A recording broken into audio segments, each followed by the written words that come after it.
You're here! Finally!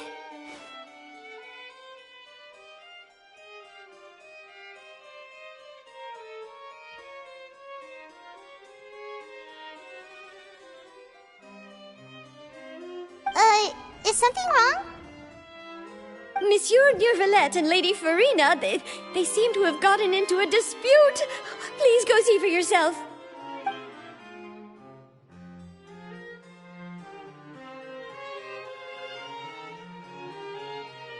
Like I said, I've already explained everything. And yet the problem has not been properly solved. There is little space for excuses between us. It is not my intention to offend you, but please, tell me where you stand. You are the Hydro Archon Focalor, are you not? Look at this. This is a list of the victims from the recent Poisson incident.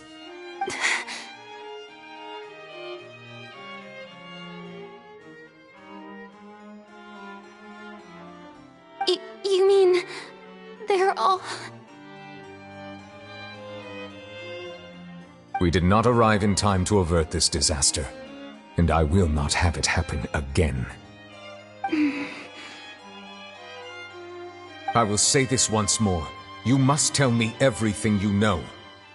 Yesterday, I found 3 stone slates in some ancient ruins near Poisson. Do you know anything about those? Seriously? You're questioning me like this is a court case now. I don't know anything about that. But you found them in some ancient ruins, you say? That's correct, which is why I came to ask you some questions. There should have been 4 slates, but one of them was missing. The other 3 feature different images that seem to correlate to the prophecy. The prophecy? The second of these slates depicts the previous Hydro Archon Egeria kneeling before a floating island in the sky, as if confessing something. Do you know nothing of this either? I don't. I've never seen such slates. I'll ask you again. Do you really have no information regarding the previous Archon? My deciphering of the slates indicates that the Hydro Archon Egeria once had to confess to, or apologize for, a certain sin. If anyone would know about it, it should be you. All gods don't have the same secrets, you know. She was herself and I'm me. Is it really so strange that I know nothing? I understand your concerns, but I'm sorry. I just don't have anything to tell you. Forgive me for saying this now, Lady Farina, but I have long known of your various secret investigations into certain matters. There are several indications that you have been investigating the prophecy on the sly. This is not strange in itself, considering that you are the Hydro Archon. But it is strange that you should also claim to not know any of Egeria's secrets, as well as do nothing following your inquiries. You have never been as superficial as you have presented yourself to be, nor are you a fool. And yet, your behavior is very inconsistent.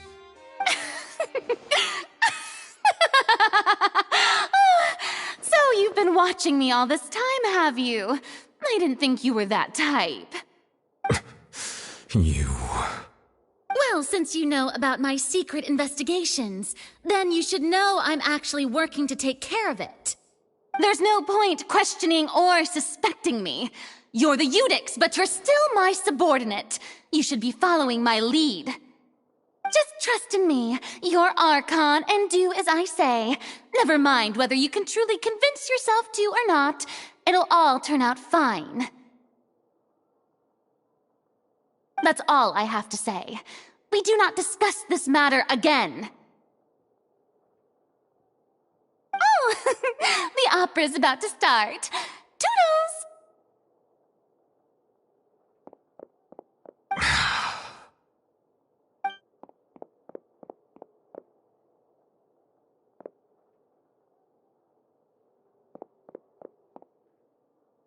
Did Farina not notice us standing by the door? Wonder what's up with her. She was smiling. Huh. She didn't seem in the mood to care if we were listening in or not.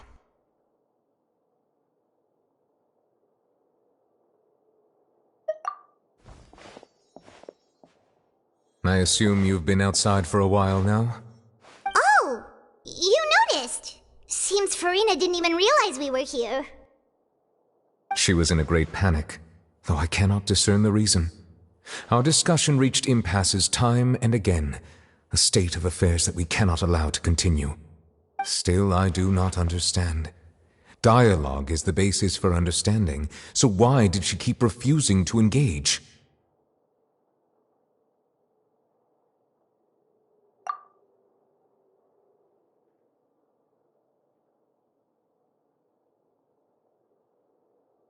Everyone in her inner circle has noticed that she is hiding some secret. The issue is her attitude. I fear that she will not reveal anything unless absolutely forced to. We may have to create a situation in which she will have no choice but to speak. Oh? Like what? Normally, people will only reveal the truth when standing trial. Perhaps we must have the Hydro Archon experience just such a scenario. But Farina's seen so many trials, and she's really good at dodging questions. How do we make sure that she won't just slip away at the first chance she gets? We will need to consider this thoroughly, join forces with various parties, and then do what we can. If at all possible, I would prefer to recuse myself from this affair, but we must prevent the prophecy from coming to pass. This may be cruel to her, but all Fontaine is in crisis. The information a god possesses is too precious, and so we must take a chance on this.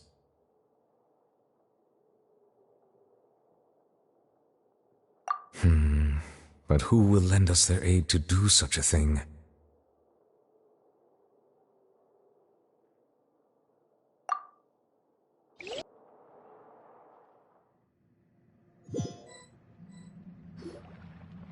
Well, that's everyone, huh?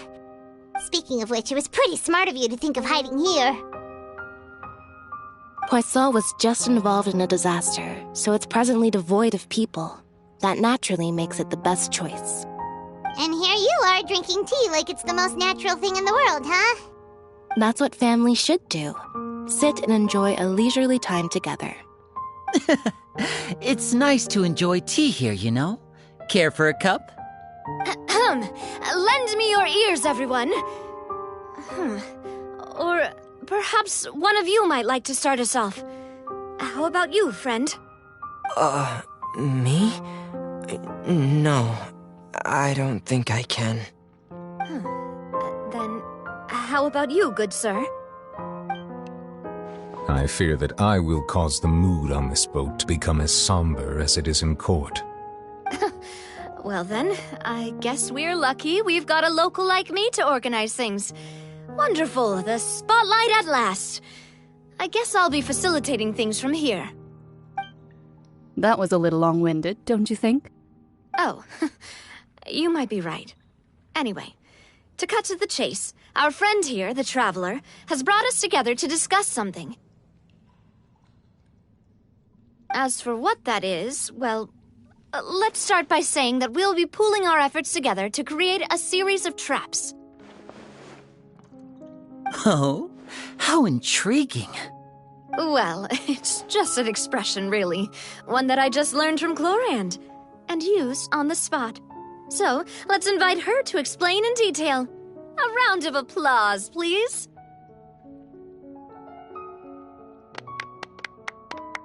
Huh? Didn't you say that you would be facilitating this? Oh, come now. Your work doesn't involve much public speaking, right? This is a good chance to practice. You might even pick up some fancy oratory tricks to impress your boss with in the future. I see. And what does my boss say? He is glad that you consider him your boss.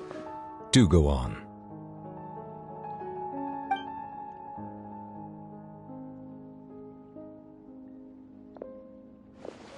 In that case, do any of you have experience hunting? Not that I recall. Fremine and I once used a wooden stick in a basket to catch wild rabbits when we were younger. As for Lynette, oh, right. You were sick that day, weren't you? I've also gone diving to catch some fish before. Does that count? I'm afraid not. You may or may not have heard, but Fontaine once played host to a group known as the Mrajtheartist Hunters. Though that was their name, they did not hunt animals, but rather various monsters left behind by the ancient dynasty of King Remus. Today, Fontaine's monster population has already thinned greatly, so the hunters have blended back into society, taking up arms in other lines of work. They even left a unique methodology of hunting in their wake. A trap comprises of the following components: bait, a trigger, and a containment device. Sometimes a lethal implement will also be necessary to deal with the prey. So, if we were to build a trap together, right now, what would you choose to build it with? For me, I would prefer something basket-shaped. Pigeons and rabbits will see the bait and naturally enter the snare. Our line of work requires a deft hand, and we're some of the best in the industry, so you can count on our techniques. You used some of those techniques while moving the people of Poisson, didn't you? My subordinates mentioned that you even performed some magic for the bawling children. Yes, and I even managed to gather some intelligence in the meantime. I'm quite the multitasker if I do say so myself. I'm afraid I can't claim that as my strong suit. I prefer more stable methods, like placing bait in the water and waiting for the fish to come within reach. That's the kind of method I would count on. Calm and steady. Exactly the kind of person who would catch loads of fish. And I can be their assistant. With discretion, I'm sure. I'd probably use some sort of mechanical animal. Papa once bought me some small clockwork squirrels, mice, and such. When placed in the forest, they can attract others of their kind. I remember that you liked those too, didn't you? I did. And that would be a good way to go about it. If they're realistic enough, animals of the same kind will follow them all the way to the trap. What about you, Monsieur Neuvillette? I fear I do not have any related experience. That makes sense. You usually solve problems directly, without the use of any such tricks. But I do have one more question for you, monsieur. If we were to create a trap now, how would you design it? I would like for it to be effective, but bring no harm to the prey. A more gentle trap would be ideal. Kind, as always. However, our intention doesn't necessarily change the containment device and the type of implement we need. If we wanted to kill the prey in one strike, we would need a powerful implement. However, that also goes for prey that must be captured and safely contained. Wait, why's that? Only a hunter who's a true expert at subduing their prey can snare it without harming it. The line that divides life and death is often exceedingly thin. So are we going hunting together? We hadn't thought of seeing ourselves as hunters.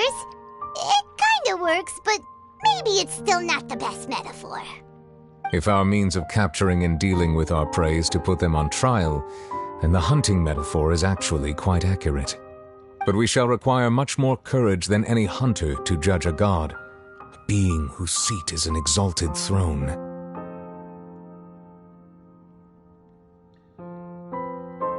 Oh, so that's what's going on. Sounds very interesting.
It's been a tough few days, hasn't it?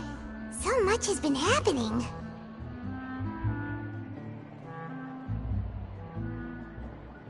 Hyman didn't think the meetings would go on for so long, but everyone seemed pretty fired up, huh?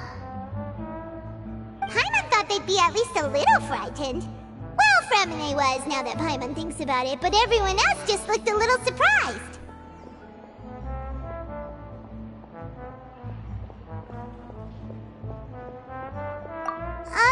Well...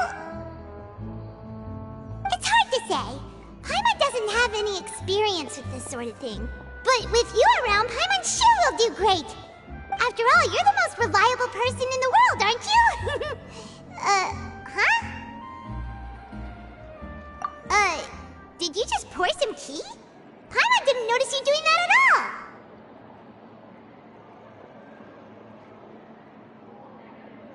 Then what's that? Paimon's never seen that cup before. Don't be frightened. I'm just joining you two for tea. I merely refrained from saying anything till now. Who's that voice? But there's no one here. What a strange conclusion, but also such an interesting one. You two make such a fascinating combo, and yet even you feel confused. As such, I couldn't resist but come by for some tea and a chat.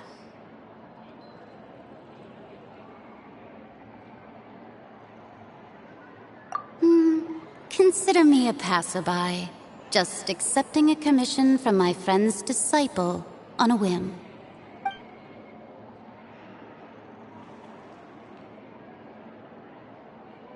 Precisely. Call me N, a mage who wanders the world. At least, that's how my friends have suggested that I introduce myself. The prophecy. Yes, what has been prophesied will be fulfilled. You may view such things as the history of the future. What? Then is there any way we can stop it? People call such things fate, and it is written in the stars. It cannot so easily be altered.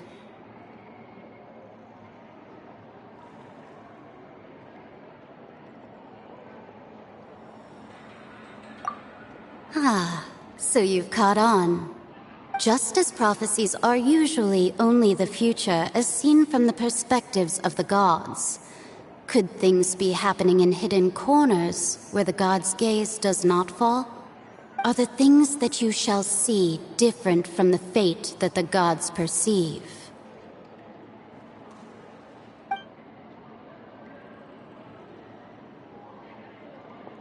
What is she talking about?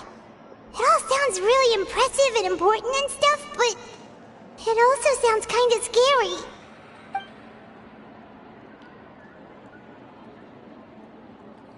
I believe that you understand, right? Some things are insignificant, But others you must reach out to change. Ultimately, fate shall serve as your only guide, no matter what will happen in Tevat's future. All you need to do is to play your part. This was good tea, by the way. Thank you for your hospitality. Well, that'll be all for today. The voice. It's gone.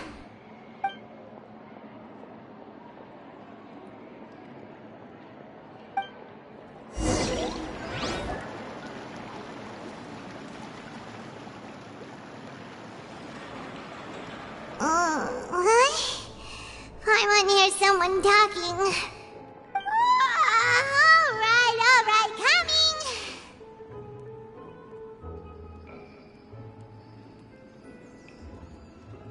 Hey, it's you who's getting lazy, okay? Well, I see I've walked in on some lively banter. Luna!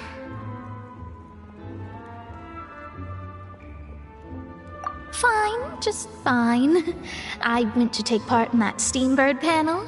It turned out to be more interesting than I expected. Not all Fontainians are pessimistic about this. One journalist mentioned that sitting around and waiting for the end to come would be wrong, and that they should make their own rescue preparations. I agreed, so we had a brief chat with her. Did she have pink hair by any chance? Why, yes, it was Charlotte. I assume you've heard of her, no? That daredevil journalist?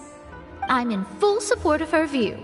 Prophecies are very important, but how can people allow their lives to be commandeered by just a few words? That's right! Paimon's glad to hear something sensible for once. Ah, yes. About what we had discussed before. I did try, but I'm afraid I couldn't reach the old hag. I'll try again tonight, but I wouldn't get your hopes up.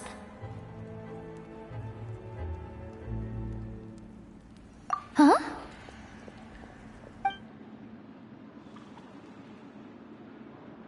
Goodness gracious. Are you serious?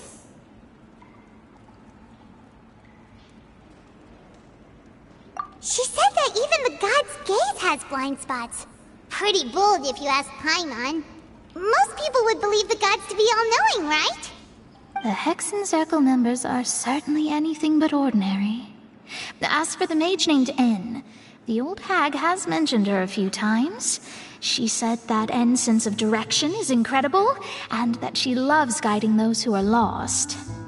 But I've never met her, and if she were still alive, she'd be... Well, suffice it to say that the hag's at least a few hundred now, and N's been around for longer than that. Whoa, the Hexen Circle sounds like a scary group. But they must really stay in shape to live so long. Their abilities alone are pretty terrifying. If she came to see you personally, then the problem you're facing must truly be of great importance. Well, it's not like Paimon could understand anything she said. Yes, she was quite cryptic, but I suspect she means that there is still a way to turn things around. She didn't say when or what that would be, though, so... Perhaps it is something that you cannot know right now.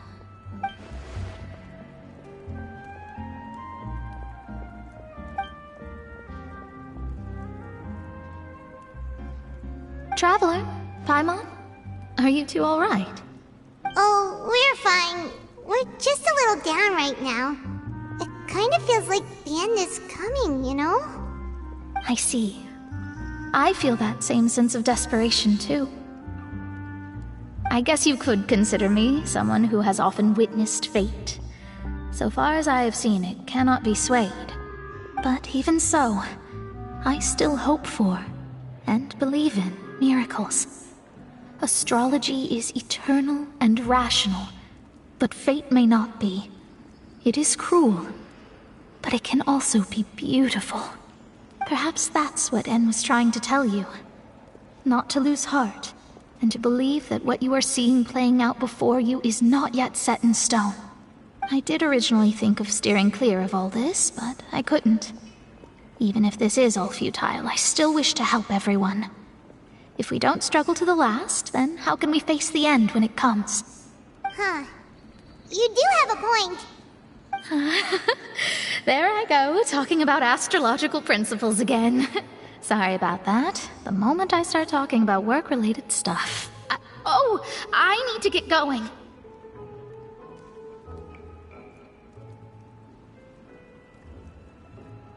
It was worth trying to comfort you, even if only a little. I believe that you'll help those who are struggling in the same way I did. I suppose that might be why we always seem to meet by coincidence. Paimon feels kinda moved by what Mona said, but also kinda sad too. Hey, Traveler, Paimon suddenly feels like going outside for a walk. Let's go! Let's walk around the city, shall we? There's a few spots we always like to walk by.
Huh?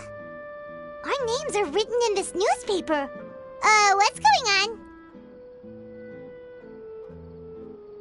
Let Paimon see!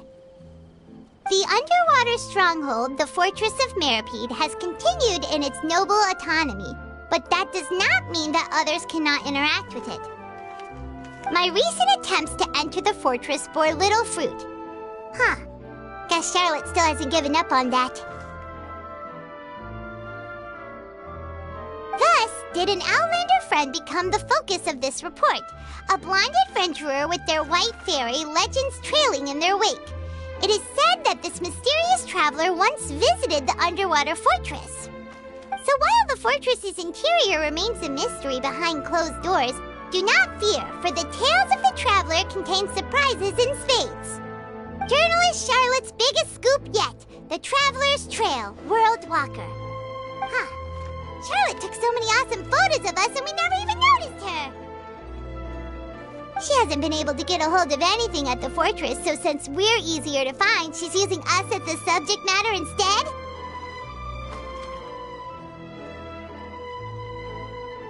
Ugh, seriously?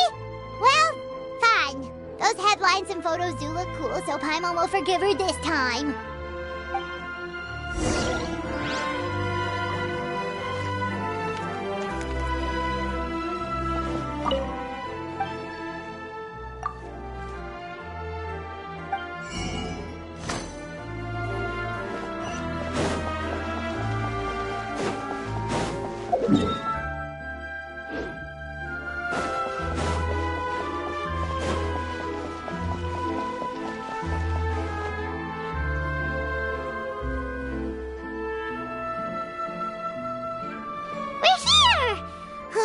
Paimon's hungry.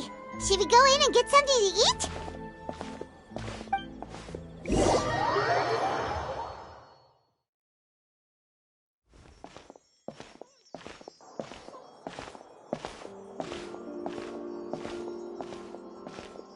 Hey, quick! Look! That's the limited edition only 16 slices a day cake!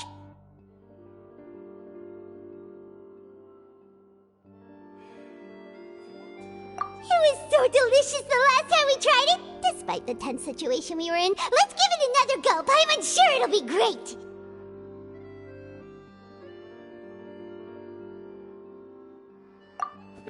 One slice of cake, please.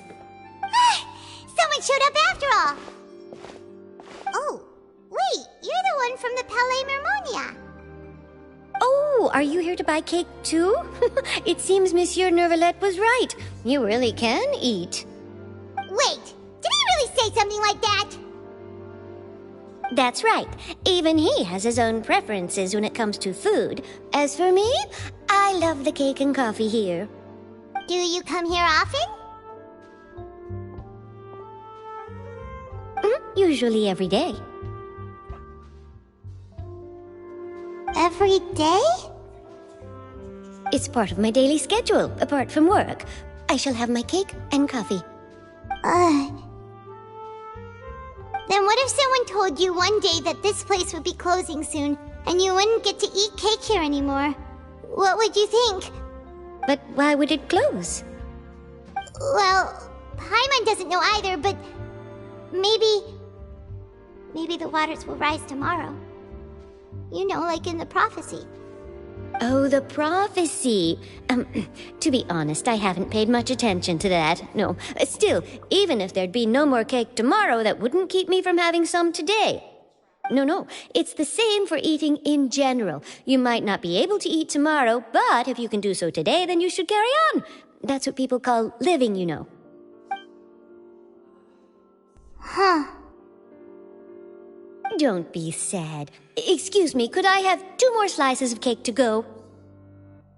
These 2 slices are for you. Sijuin said that this kind of expression you're making is what humans call being sad.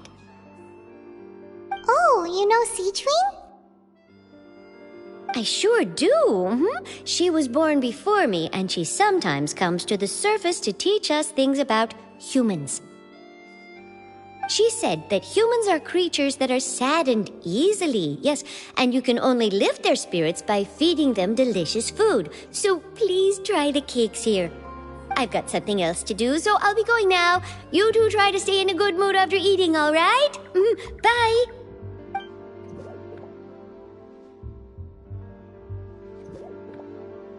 And there she goes. All right, let's dig in. I'm unsure this cake will be delicious.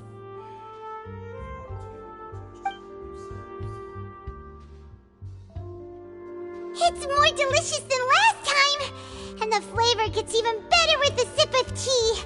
It sure would be nice if we could come again tomorrow. Sure would be nice if we could always eat delicious food here.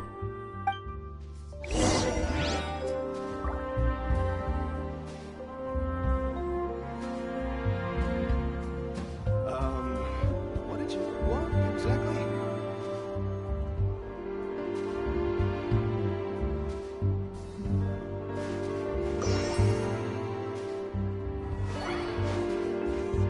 Art is the key ingredient in fine dining.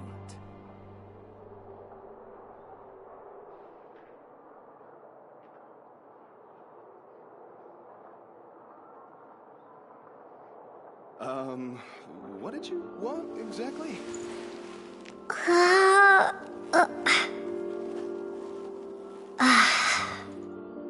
Forget about me.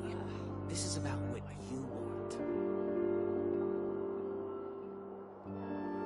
Art is the key ingredient in fine dining.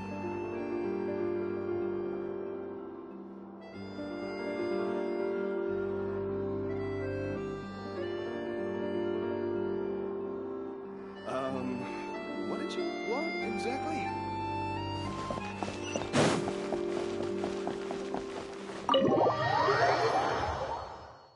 Oh, we're near the Seabird office. Let's go look for Charlotte and have a chat.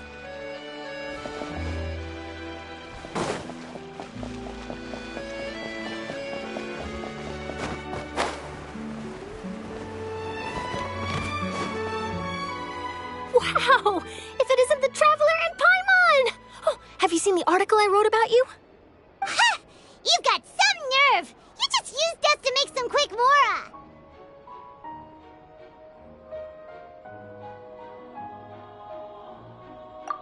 you needn't worry about that. I heard that you were in Poisson some time back, so I sent you a letter to discuss just that. It appears you didn't receive it, though.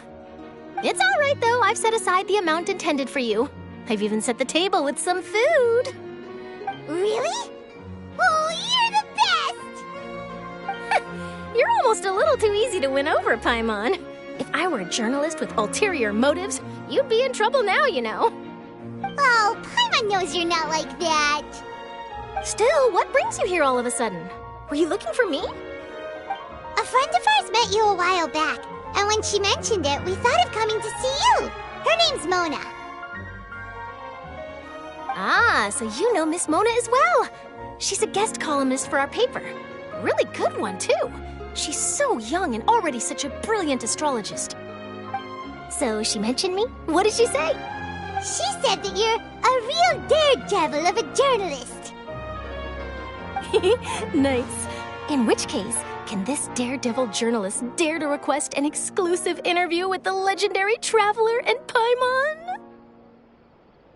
Huh? So your article in the paper today doesn't count? Oh, of course it doesn't. That was more like live photography. What I'd like to do is dive deeper and ask you to talk about the things you've seen and experienced.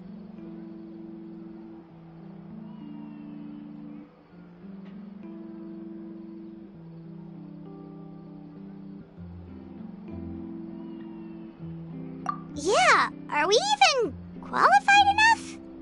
Why not? If I say you're worth an interview, then you're worth it. But not right now, of course. I'll need a few days to prepare. Oh, in that case, we'll just chat when you have the time then? Oh, so that's a yes? Ooh, splendid! I'll tell the editor-in-chief immediately. I'll have to apply for lighting, a venue, some props, and... Whew, so much to get done now. Talk to you later. Wait, Charlotte, Paimon's still got a question for you. And what's that?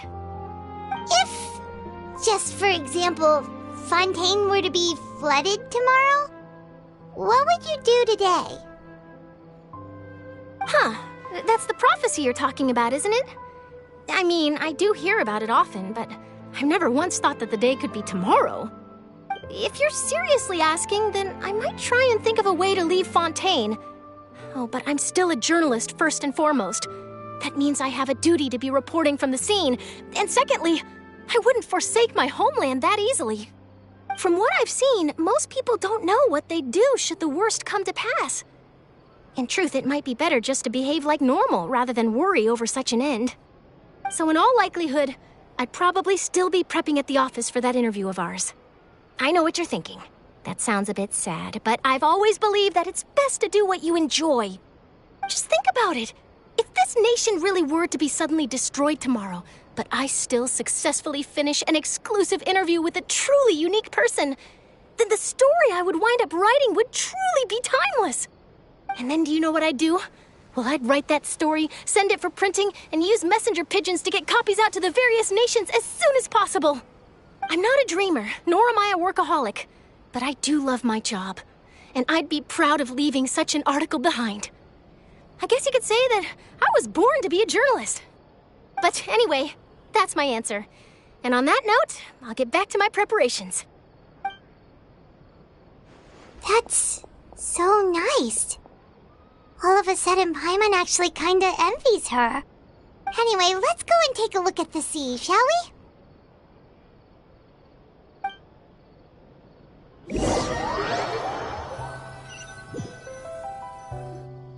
The sea breeze and scenery can be a pretty soothing combo, huh?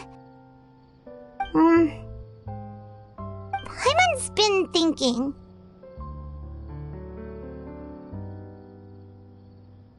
If it wasn't Fontaine, but all of Tevat that would be destroyed tomorrow, where would we go and what would we do?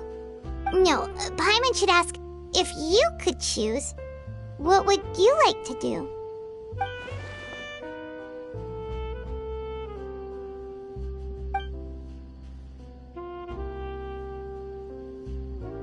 We've always been moving to the next destination, so we haven't spent much time thinking about these kinds of things. We didn't have to either, with us always being on the road and whatnot.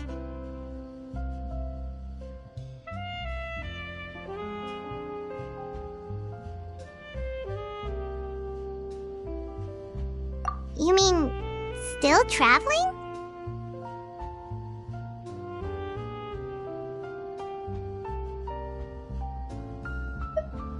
Huh. Wait, isn't that what we've always been doing?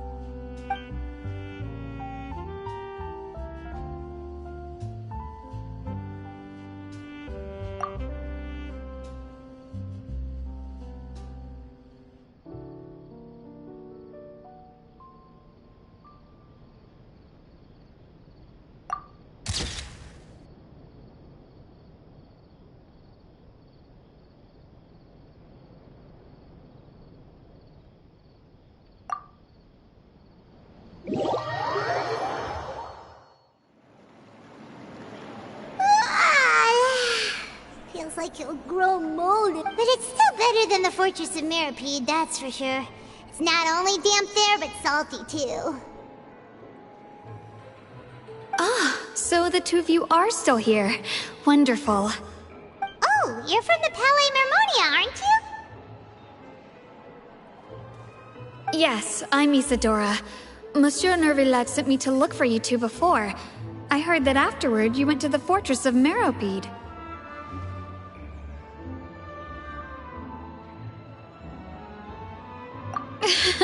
Not at all. I'm well aware that you're friends of his. Actually, I'm here to pass along a message from him.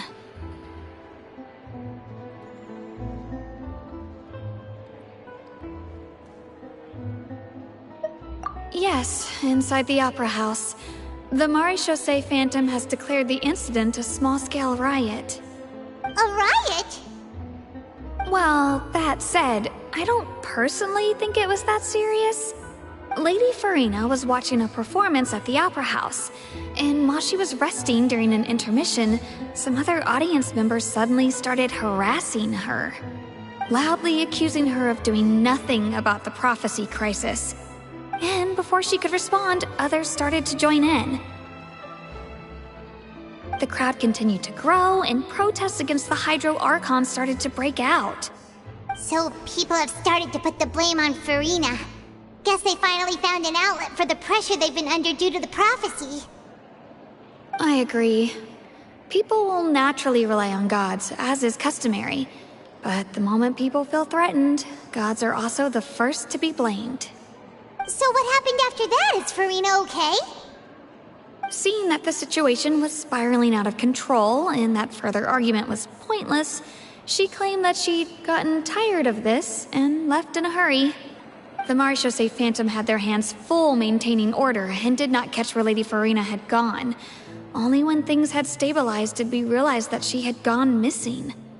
So, you mean she's still missing? That's right. The Mrajtheartist has dispatched many people to search for her, but we don't have any leads yet. That said, I don't think there's much to worry about. She is a god after all. Even if she were to fall into the hands of rioters, what could ordinary people do to her? Good. Monsieur Nervillat sent me to tell you about the situation, but he didn't say anything else. Don't worry, this is more than enough to go on. Thanks for keeping us informed. Ah, is that so? Well, alright then. In that case, you two take care. I'll be heading back to the Palais now.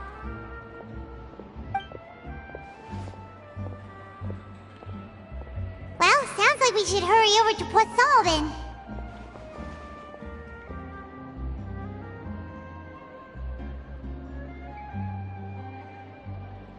If we know Farina, she won't try to fix things in this situation. Instead, she'll look for a place to wait out the heat. And, as we also know, she may be loud and dramatic, but she doesn't have a heart of stone.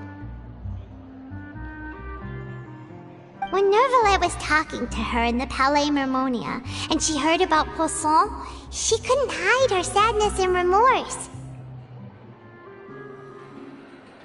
It would be hard for her to ignore being accused by the public today. Paimon thinks thinks Farina's probably taken the opportunity to slip away to Poisson and try to relieve the sense of guilt that she's feeling. Huh. Well, what do you think? Paimon knows the answer, of course, but Paimon can do the analysis to back it up, too. Cool, huh?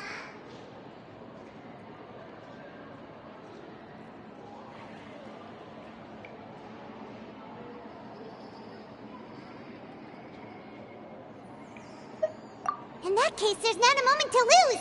Poisson, here we come!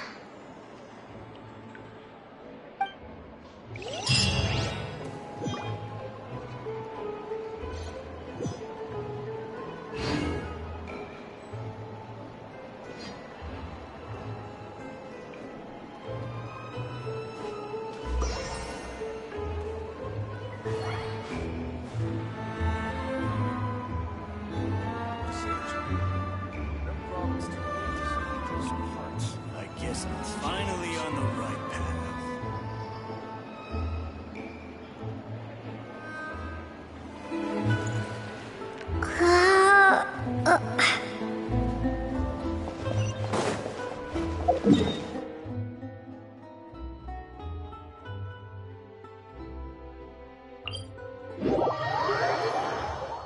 This place looks deserted. Guess all the survivors must have evacuated already.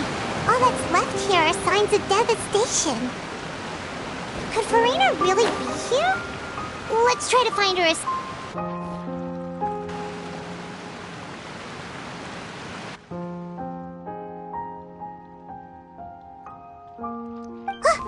That's Farina, right over there!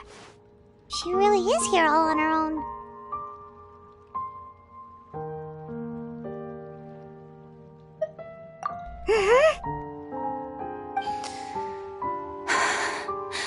Should I just give up?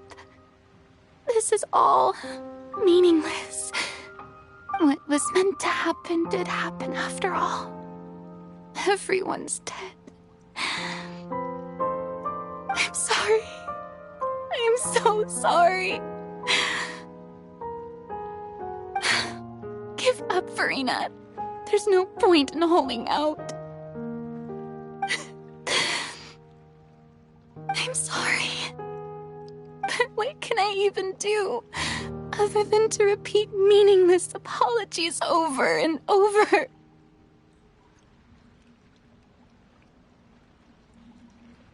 Who's that? Don't worry, Farina. It's just us.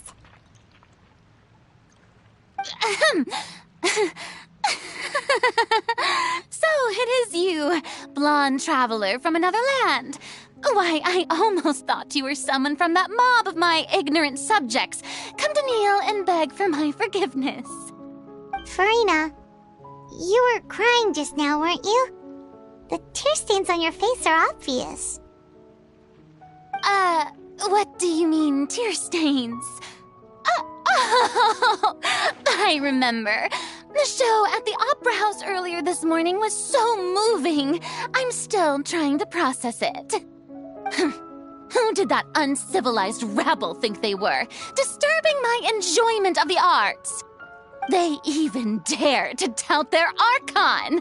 I must teach them a lesson. I can just imagine their twisted and frustrated faces once they realize that I'm nowhere to be found. Oh, and I'm sure Nouvellette and those people from the Mrajtheartist Phantom are freaking out right next to them, too.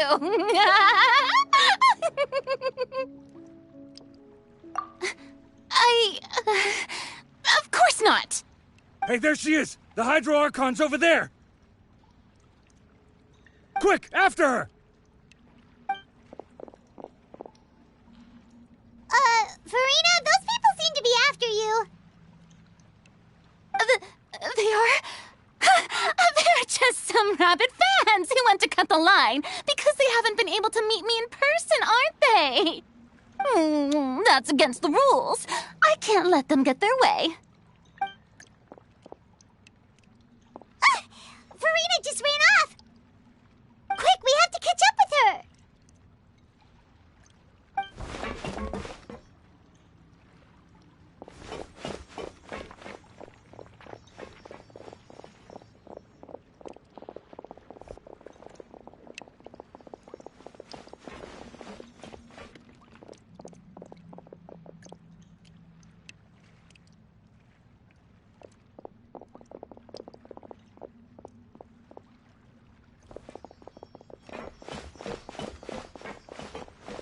should be the place, right? Hey, Farina! There's a good hiding spot over here. Quick, come to Paimon before the rest of them catch up to you. What is this place? Hurry, they're almost here. Fine. I suppose haste is warranted. Lead the way.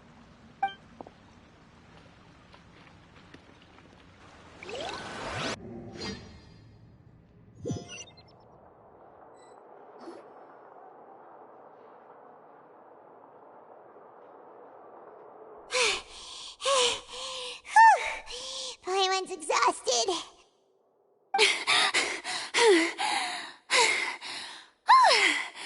I'm so tired. I totally thought they had caught me. No, I merely gave in to the sheer enthusiasm they displayed.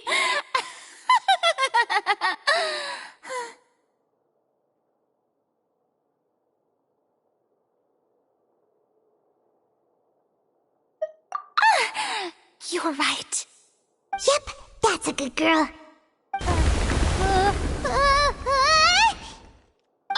What's happening? The ground's shaking. Is it an earthquake?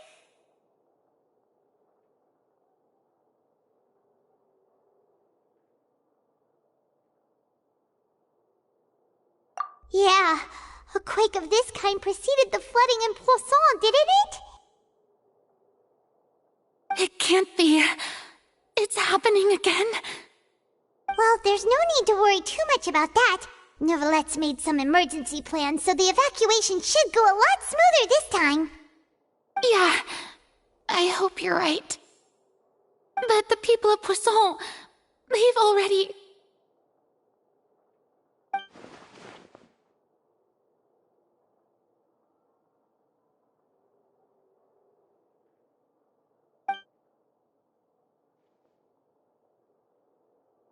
It's true. I've been investigating the prophecy for hundreds of years.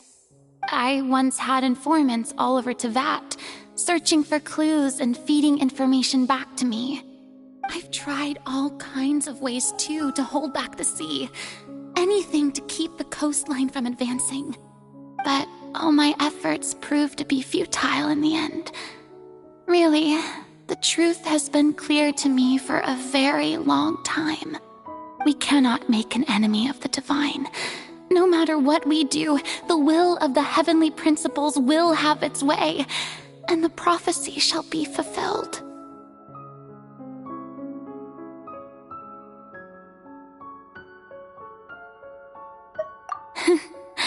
Give up. I do love the sound of that phrase.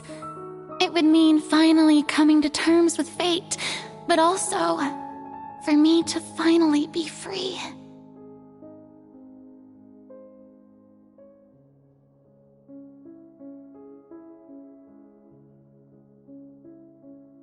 Indeed, I've thought about giving up so many times, especially after we almost lost Poisson. Fate is really unreasonable, isn't it? It has no heart and obeys no rules. The prophecy has only just started to come true, and so many people have already lost their lives. But just now, it all became clear to me. I still don't have the right to come to terms with fate on behalf of everyone else. As long as the final moment hasn't come, it's still not too late. Don't worry. I will keep hope alive for everyone until the very end. Well, that's enough for now. I got the impulse to play the stricken maiden, but honestly, considering my rank and station, that wasn't a good fit at all. Don't take any of what I just said seriously. How could I possibly let Fontaine fall to the whims of trivial prophecy? Come on! Paimon could have sworn you were actually being honest just now.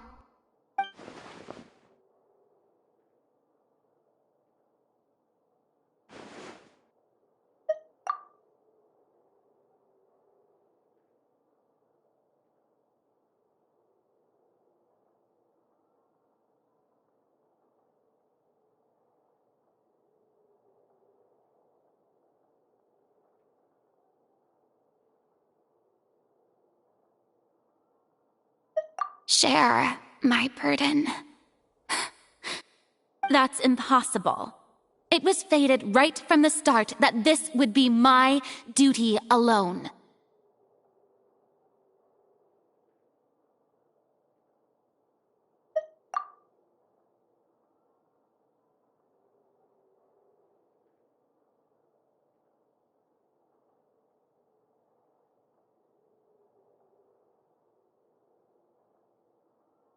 A witness. Yes, I've heard that you came to Tevat from beyond the stars, yes. In other words, you never belonged here.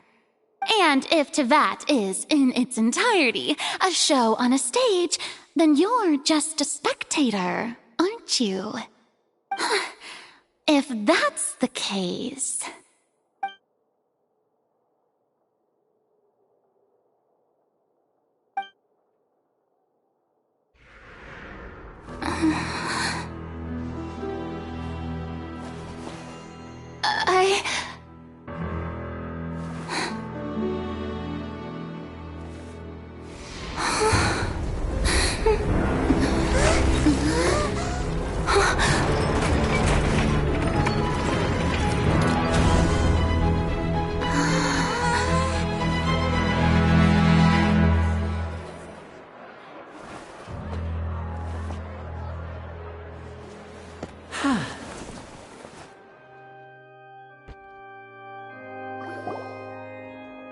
Ladies and gentlemen, this concludes my opening performance. Now, without further ado, we may proceed to the trial of our god. So this is what it is. Yes, you deserve praise for the effort you took to raise the dramatic stakes. Do not forget, however, that I am Focalor, the god of justice, the embodiment of justice itself. Does it not strike you as even the least bit absurd to bring the very concept of justice to trial? May I interpret these words as your refusal to stand trial? In that case, you will have the opportunity to defend your honor through a duel. You would draw your blade against a god? I see. It seems like you have made up your mind.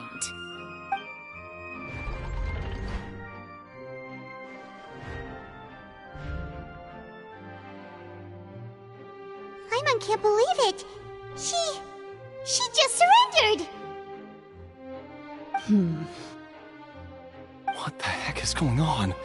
Did I just see an Archon surrender to a human? Wow, how utterly humiliating. Lady Farina, what is the meaning of this? Shh! It would seem that there has been a misunderstanding. To be clear, the raising of both hands is not always an indication of surrender. Looking for excuses again, huh?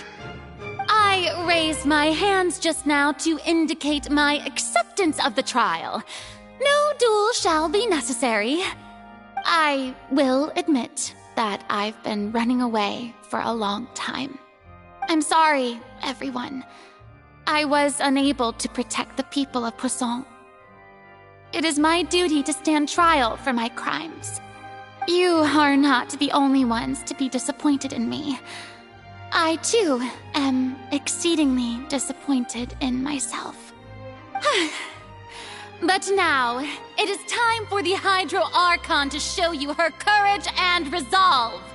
I, Farina, will use this trial to show the world the true meaning of justice!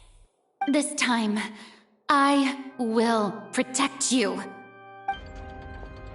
Applaud and rejoice.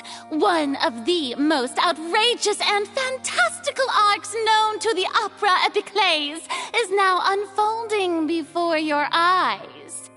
Mark my words, this shall be one of the most exhilarating and brilliant shows ever to grace the stage of Fontaine. The trial of the Hydro Archon, Focalor, will now begin! Woohoo! We're making history! Why does it feel like Farina just took over the whole thing? Like, come on! Didn't she just get forced to stand trial for her crimes? Also, even though she's still acting super dramatic, she is taking this seriously this time, right? All right, then. Who will be my opponent in this trial? The court asks the prosecutor to please take the stand. Is that so? Very well.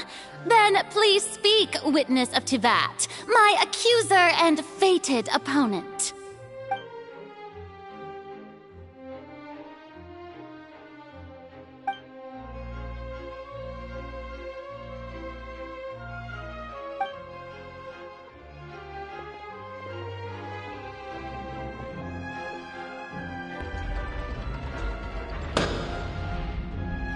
Also, please allow me to ask, as a final question before the trial begins. Just how much work did you do to force me onto this stage? Well, we did do a lot of prep after the meeting that day.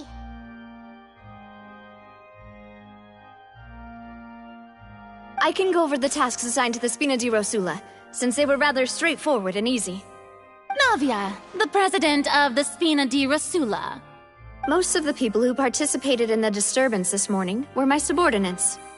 They changed into plain clothes and came to the Opera House as regular audience members, waiting for the perfect opportunity to incite insurrection against you. The people's resentment against their Archon has been building as more and more of the prophecy is fulfilled. A spark was all we needed to turn smoldering anger into a flame. Moreover, according to our understanding and analysis of you, when something like that occurred, you would likely flee the scene and head to Poisson by yourself. So, we arranged for a second group to lie in wait there. So, you mean, the ones who scoured the settlement for me were also from the Spina?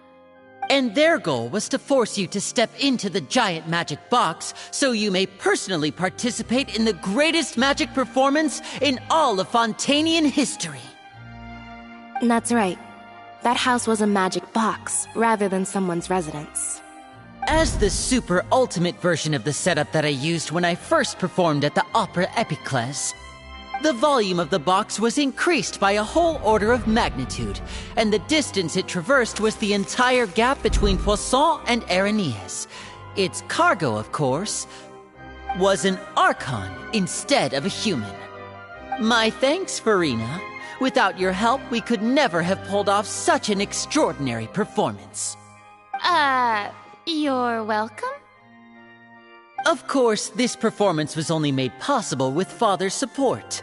The House of the Hearth spent a massive amount of labor in Mora to pull this off. We had to select a location, construct the giant magic box, dig a tunnel, and open up a path through the water. It was a lot of work for all of us. So, in other words, the earthquake that we felt within the giant magic box was just a normal tremor from the transportation of the whole house? That's right. It wasn't a sign of another disaster to come.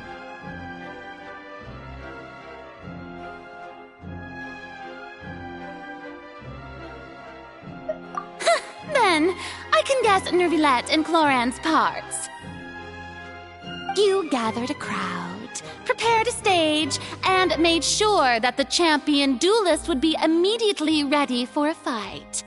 Also that as soon as I appeared on the stage, the trial may commence without a hitch. Am I right? Yes, that is correct. Well, Clorand, I must commend you for your courage. Only the most outstanding champion duelist in all of Fontaine would accept a duel with an Archon without flinching. Thank you. As for you, Traveler, I suppose your role was to keep me distracted with conversation once you found me in Poisson. You'd make sure that I didn't notice anything amiss before revealing yourself as my prosecutor once we'd arrived onto the stage.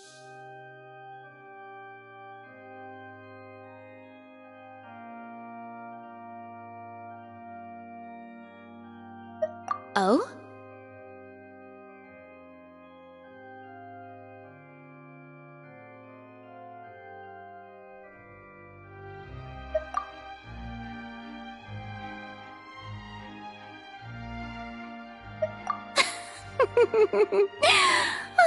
Is that so?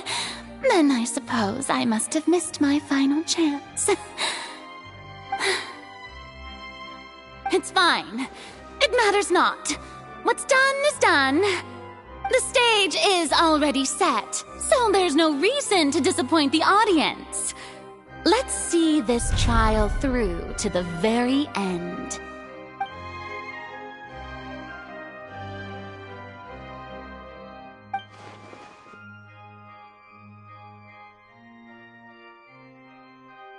Madam Prosecutor, please allow me to pass this along.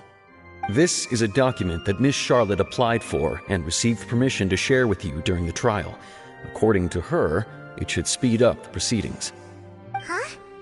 Charlotte wanted to give us something? Oh, so she's here too! Hey, Charlotte! Oh, let Paimon see. Isn't this the exclusive interview that she did with us before? So she's already finished it, huh? Wait, then that means this document is a perfect timeline of everything that's happened ever since we stepped foot in Fontaine! So in other words, we can refer to this anthology of evidence every time we want to use something from our journey as evidence for an argument!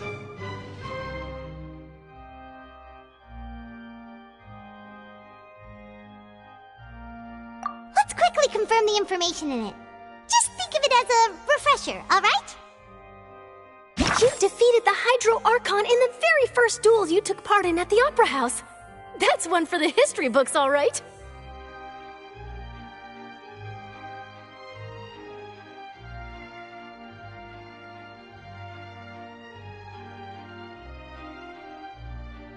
I didn't think that you'd wind up getting to the bottom of the case I'd been... This is the Fatui Harbinger. She's in the fortress of... According to Monsieur Nerville, I mean, the words of someone as extraordinary as a witch. The prosecution and the defense are both in position. The trial shall now begin. Oh, come on, Nervillette. There's no need to repeat all the unimportant legalese. Just fast forward to the part where the prosecution lays out my offenses. As the defendant and the lead actress of this performance, I still haven't even been informed of my supposed guilt in all of this. Of course, it is only natural for humans to struggle to understand the actions of a god. However, you will need more than that to convict me of a crime. That's true, but my charge here is unrelated to your conduct as an Archon. Instead, I would like to charge you as a fraud who's never been the Archon in the first place. Wait, what was that? Lady Farina's a fraud? Hey, I came here thinking that we were going to try the Hydro Archon for forsaking her duty, but did I hear that right? She's not our Archon at all? Charge accepted. Lady Farina, do you plead guilty to the charge?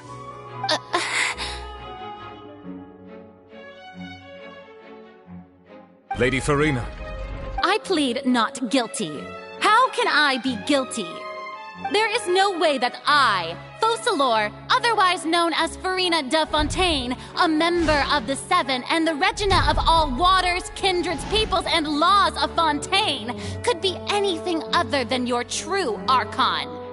Yeah, even though Lady Farina can be rather eccentric, isn't it going too far to doubt her very identity? Yeah, I've never questioned her identity either. Sure, Lady Farina can be super irresponsible, but what grounds does that prosecutor have to make such a huge claim? I have cause to believe that common sense will prevail in this case. Many of the members of the audience have known me as the Hydro Archon ever since they were born. There would be no fooling their memory. See? Even the Oratrice has decided to show me its favor. Are you sure you want to commit to a charge that will never be upheld? If you wish to drop the case, I can promise you as the god of justice that you will not have to face trial for making a false accusation. We will treat everything that's happened as a dramatic spectacle and move on with our lives. What do you say to that? Huh. An argument with near impossible odds, huh? We have to not only refute Furina's claims, but also overturn the long-held beliefs of the people.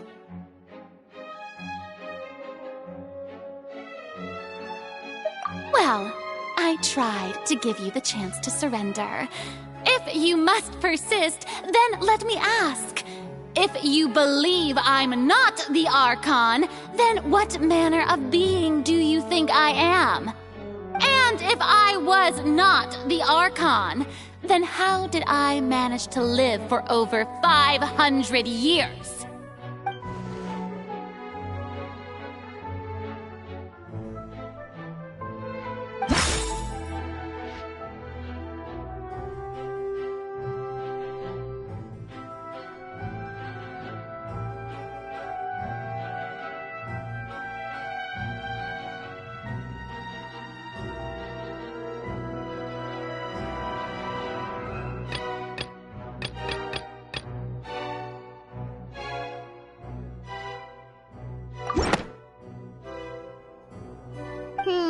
That doesn't sound right. Paimon doesn't think this clue can be used as compelling evidence to build our case.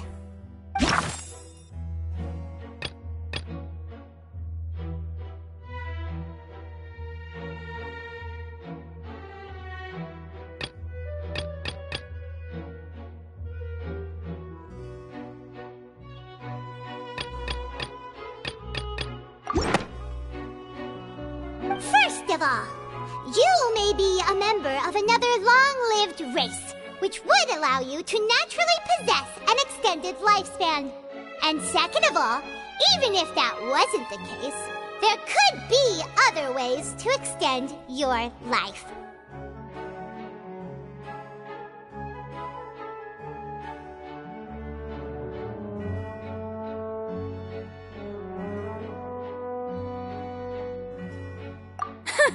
Who gave you that idea?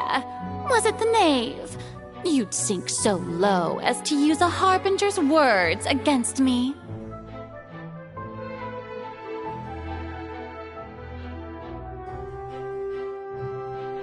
A curse? I once thought it possible that the aura of an Archon might naturally resemble a type of curse. But in light of this claim, perhaps what I sensed was not your divinity, but a curse after all. Neverlet sensed it too, huh?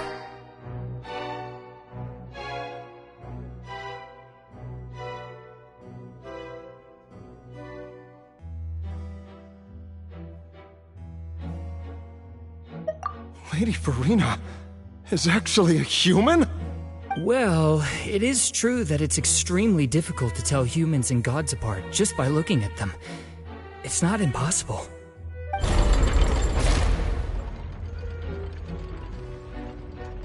Well, don't start celebrating too early now.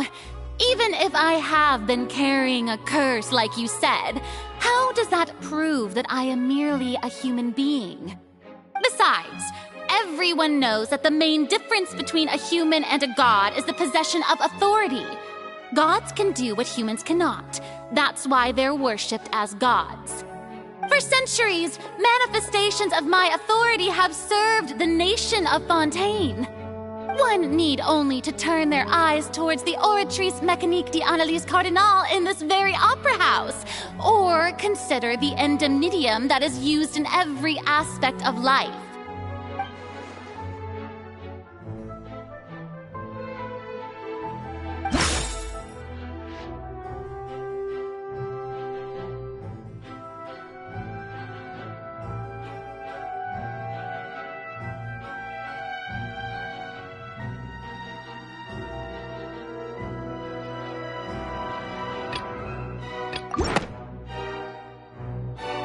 That doesn't sound...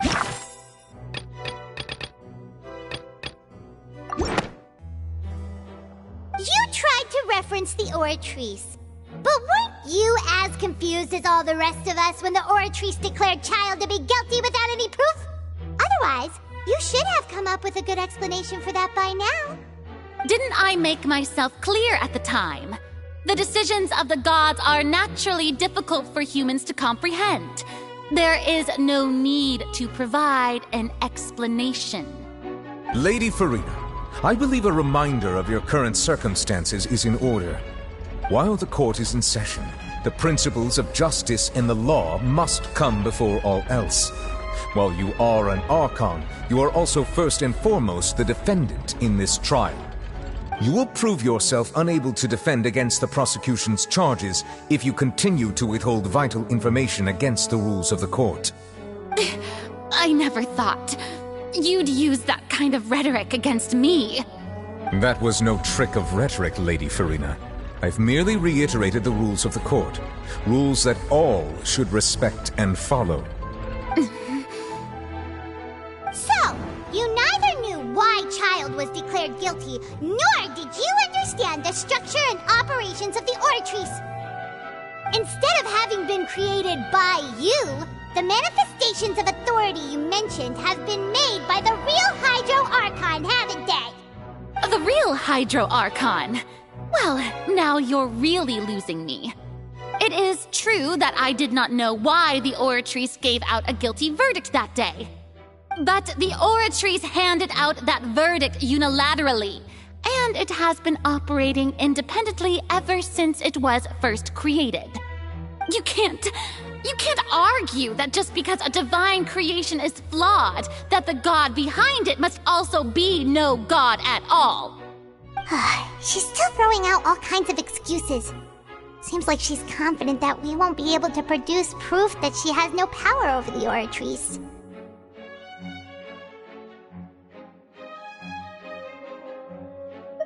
My power as an Archon. There are many ordinary citizens in the audience. How can I just carelessly demonstrate the formidable power of an Archon? If that poses a concern, I'm prepared to extend my protection to the audience. You don't need to go that far.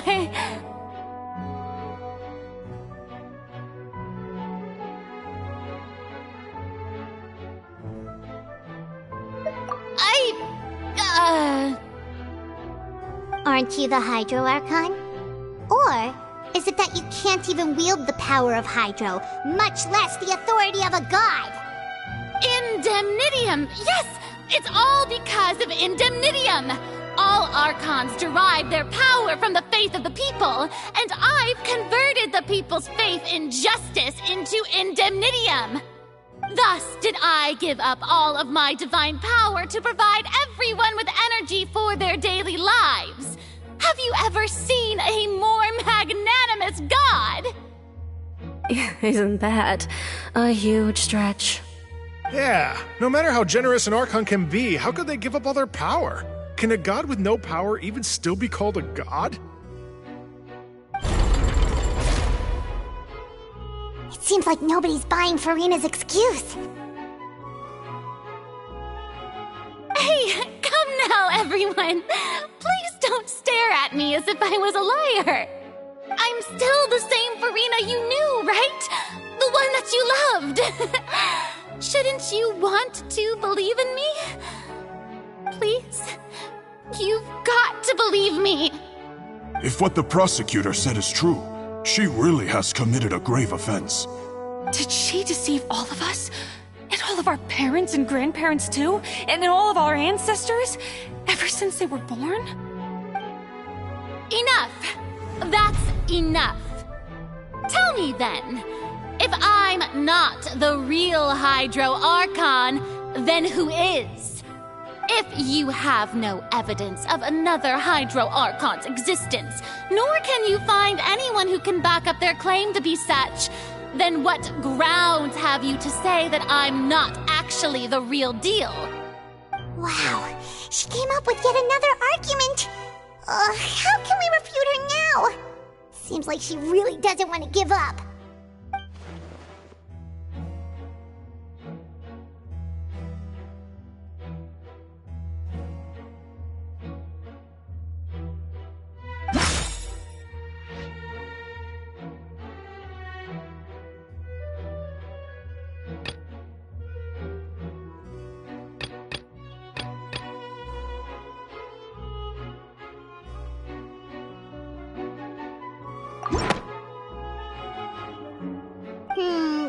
does...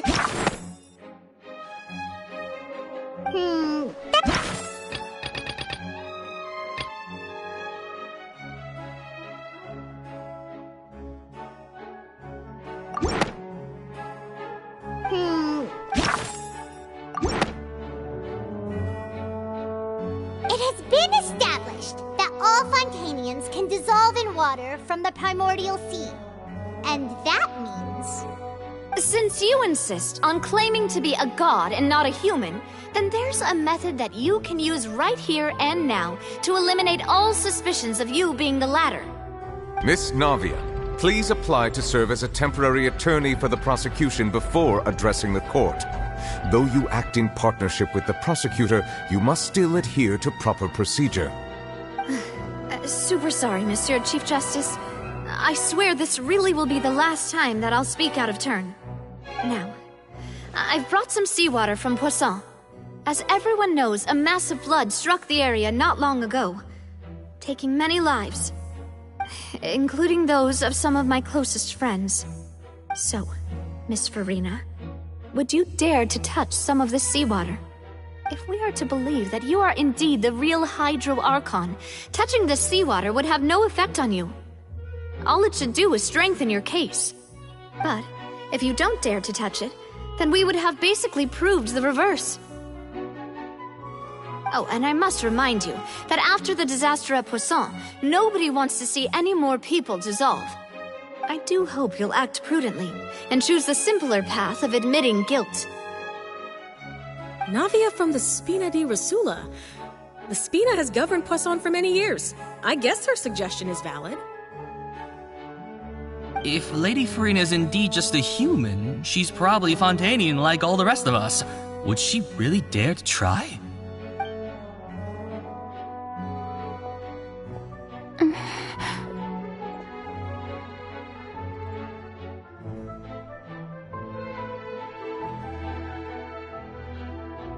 Lady Farina, this test has been unilaterally proposed by the prosecution. As it falls outside the realm of standard court proceedings, you possess the right to decline participation. Well, of course he had to tell her that. But refusing to participate is basically the same as a confession of guilt. She's just staring at the water without saying a single word. It really does seem like she's quite terrified of it. That could only mean... What's going on? Is she really planning to... that's not what we thought she would... Due to the inherent risk of the test, Lady Farina, you may... What? Hey!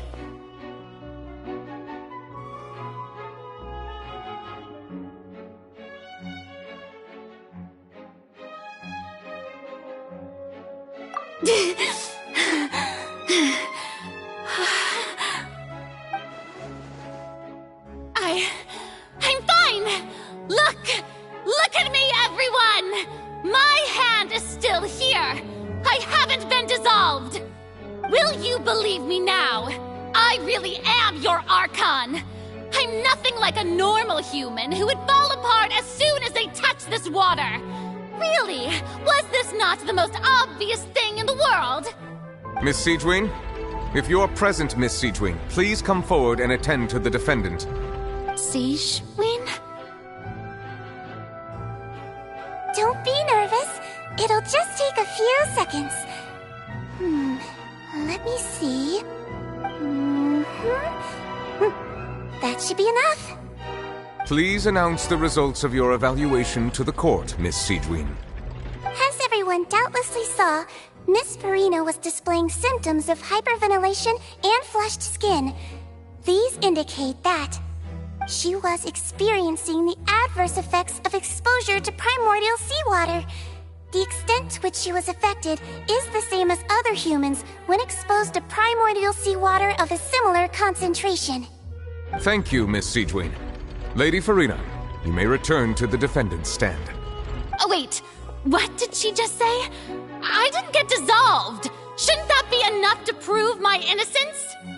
Well, considering your tendency to run from your problems, We did originally prepare a direct sample of the seawater around Poisson. However, after extensive discussion, we exchanged it for a sample that is not concentrated enough to dissolve an actual human. After all, on the off chance that something entirely unexpected might occur, we don't want anyone else to lose their life to the sea. Yeah, so out of regard for Farina's life, you secured a low-concentration sample and asked the head nurse to serve as an expert witness. It's a great thing that the direct sample wasn't actually used. Farina could have... I can't believe... you...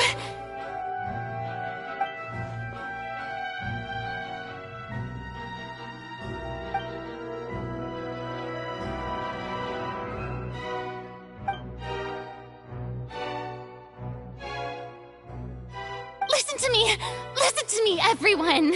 Please don't give me such cold and disdainful looks! What happened just now didn't prove a single thing! Think about it! How can you conclusively prove that an Archon can't also be affected by the primordial seawater?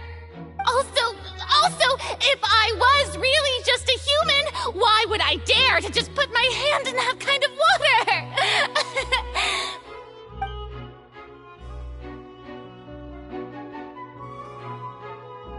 Please, anyone, just listen to me! I swear, I really am your Archon!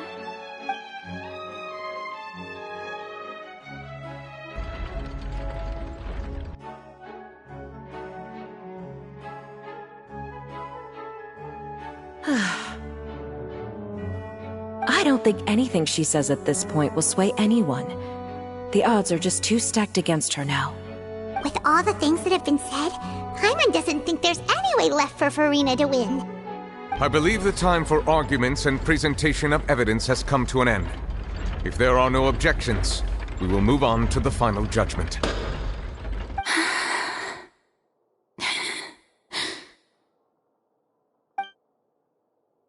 I don't think anything she says at this point will sway anyone. She's too stacked against her now.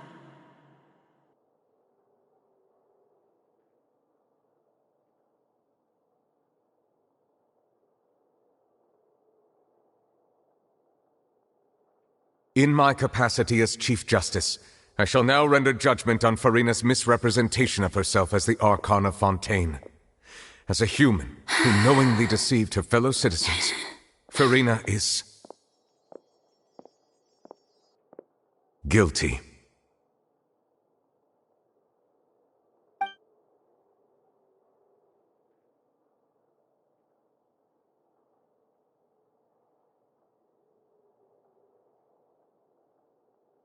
We shall now turn to the Oratrice Mécanique d'Analyse Cardinale to render the final verdict on the charges.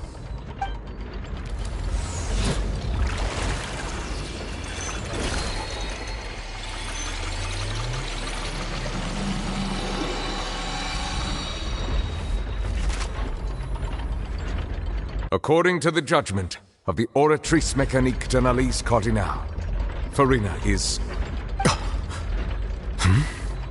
Well, what's wrong? What's the Oratrice's verdict?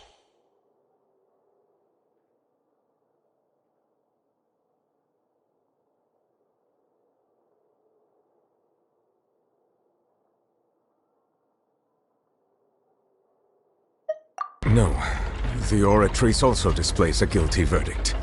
Isn't that correct, then? However, the exact wording of the verdict is thus.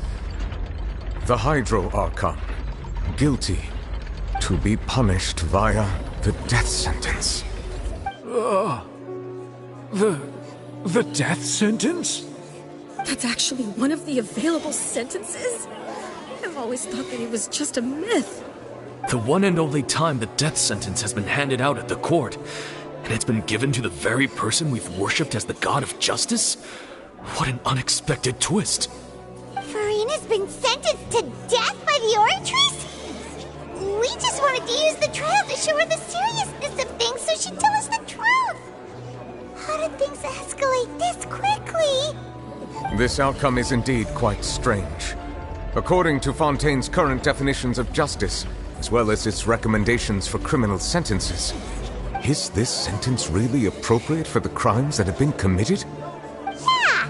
Even Fache wasn't sentenced to death by the Oratrice. You know, the real evil mastermind behind the serial disappearances case.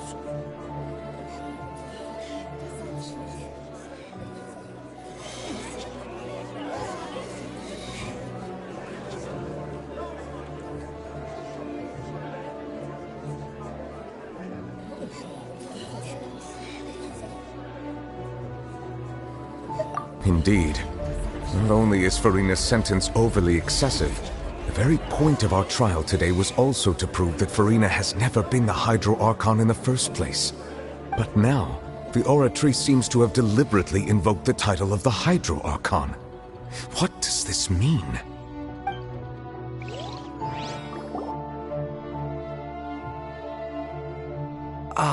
Excuse me, if I may interrupt. Is the trial still going? Fremine! You finally made it. I assume this means you've completed your mission? Mm-hmm. Any mission Father assigns to me will always be top priority.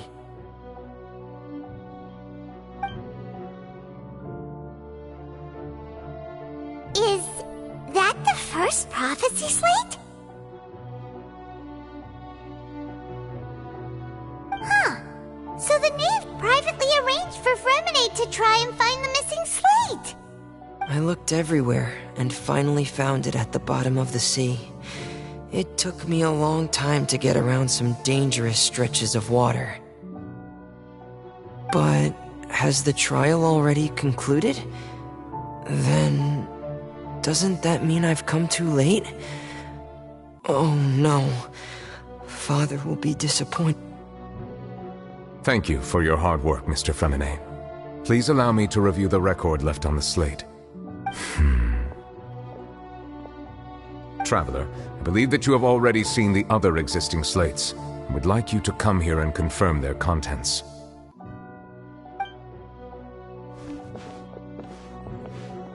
Huh? So what do you see? What is it?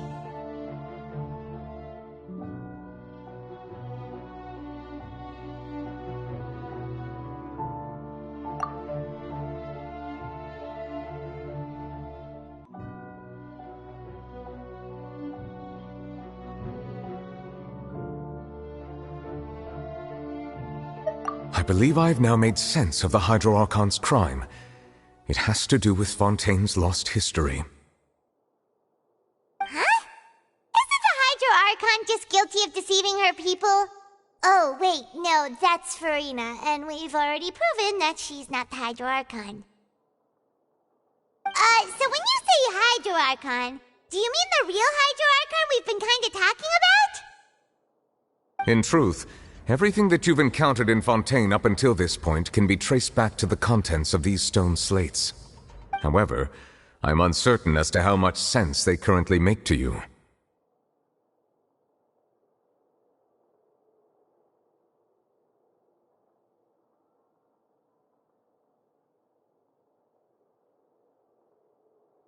Okay, let's try to recall the contents of the other 3 stone slates. Paimon will do her best to help you remember.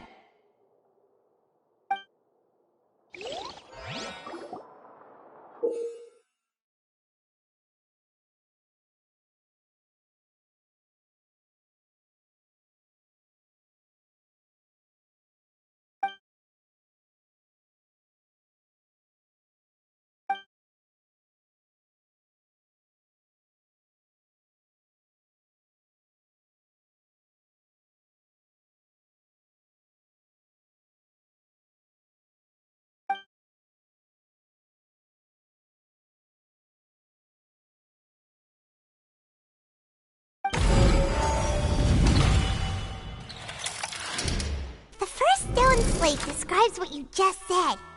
It seems to show the previous Hydro Archon using her divine power, and then the Oceanids turn into humans.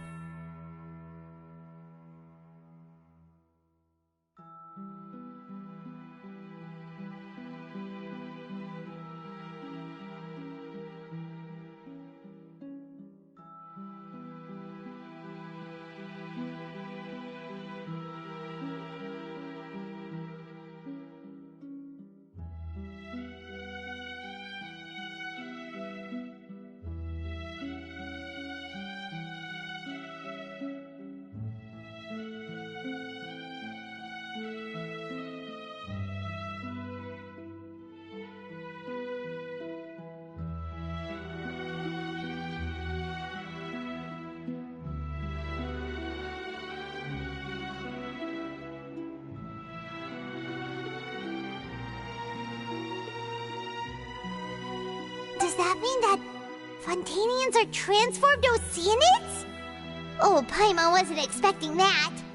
But if Oceanids can turn into humans, then perhaps this process can be reversed as well.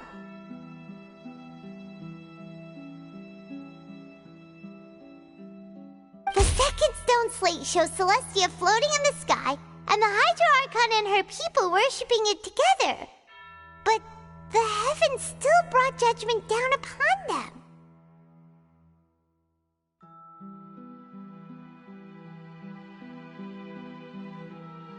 This must be the point when the Hydro Archon and the Fontanians were branded with their original sin.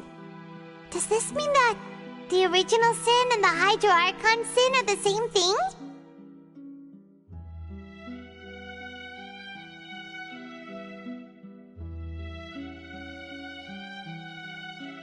The third slate shows the Hydro Archon sinking into the sea surrounded by many people.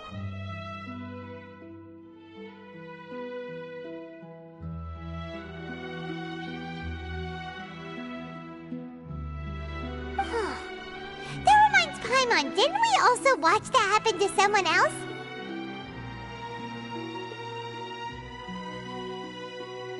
Well, the fourth slate is the prophecy the Fontanians have been talking about. People dissolving into the sea, the Hydro Archon crying on her throne, and so on.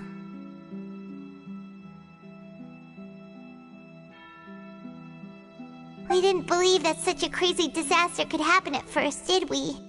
But after that incident, it was just a question of when and not if.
The prophecy from the stone slates found its way into society, but not many people believed it at first. The fortress of Meropide was nearly flooded with primordial seawater, which we know can cause Fontanians to dissolve.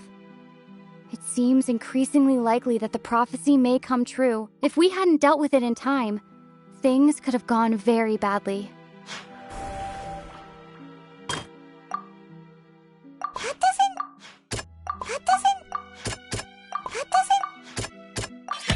Perhaps what is about to take place has all happened before. The true sin of the Hydro Archon that Nervilette mentioned, and the original sin cast down on the people of Fontaine by Celestia as recorded on the stone slates.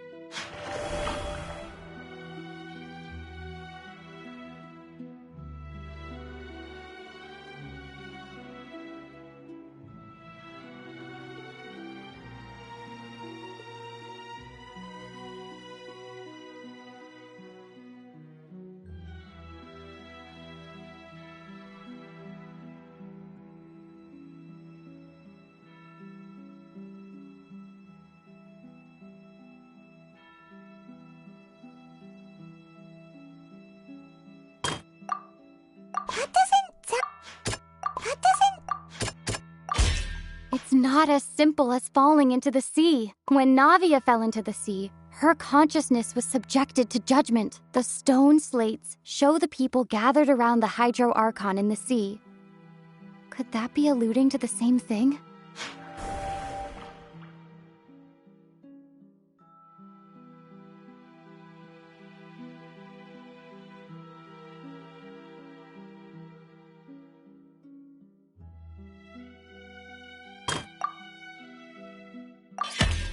know from the case of the serial disappearances of young women that Fontanians can be dissolved in primordial seawater. And the first stone slate tells us that long ago, the Hydro Archon used her power to turn Oceanids into humans. This might be the reason that Fontanians can dissolve.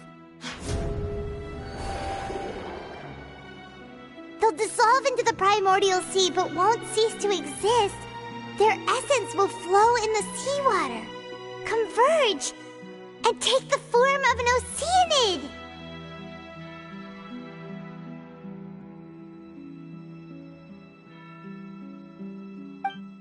The Hydro Archon was sentenced to death in court, shocking everyone present. Perhaps this means that her sin was actually Fontaine's original sin.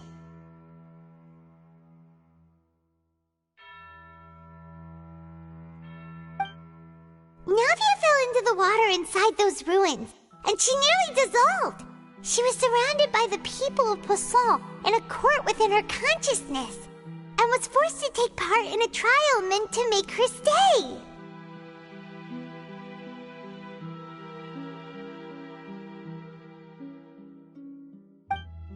The eruption of the primordial sea at the fortress of Meripede was the surest sign that the prophecy was about to come to pass no matter what.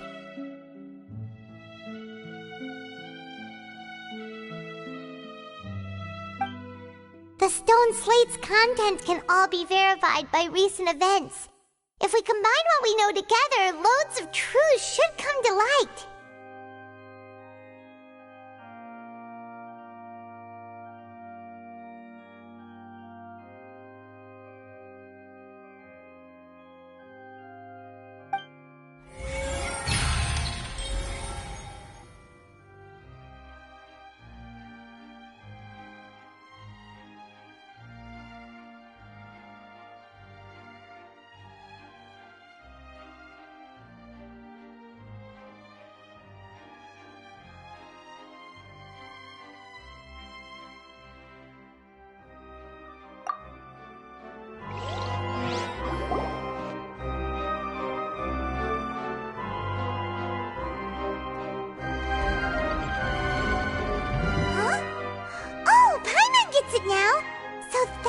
You can make sense of it. But then it feels like we're going to have to share some truly shocking revelations. Let's hear them.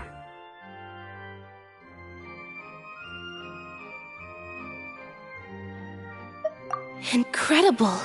Linny, did you hear that? We're not real humans. All Fontanians were originally created by the late previous Hydro Archon, with Oceanids as their basis. The evidence for that can be found in how only Fontanians could dissolve in primordial seawater, and how all the girls Vacher dissolved were also turned into Oceanids. Oh, and according to Navia, when she was about to get dissolved, she also saw everyone gathered around for a trial, all of them in the shape of Oceanids. Indeed.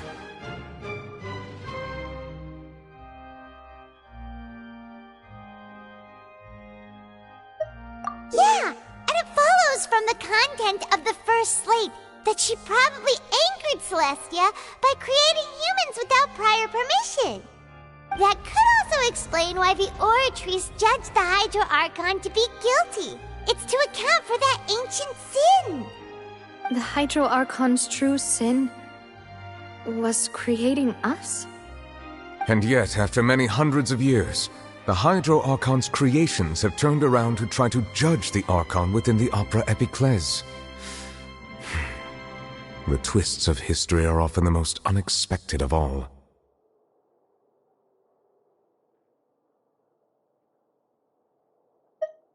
Yeah, isn't the image here just like when Navia fell into the sea? So wouldn't it be trying to show the image of the Hydro Archon also falling into the sea once the prophecy has been fulfilled in the fourth slate?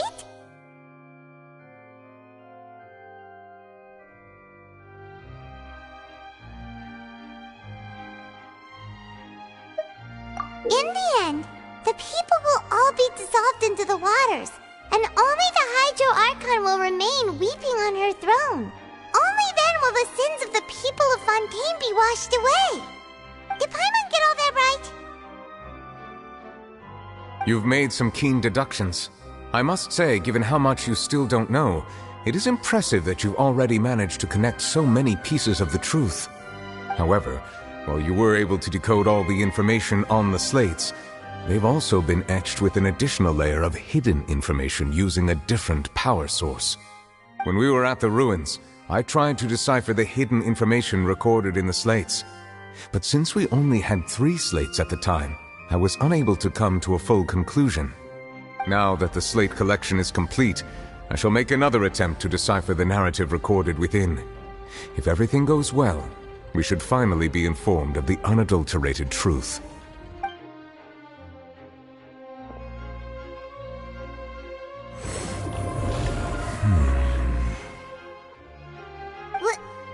Well? Did you get it? I believe I should share this truth not only with you, but with all the people of Fontaine as well. I will try to briefly summarize it for you.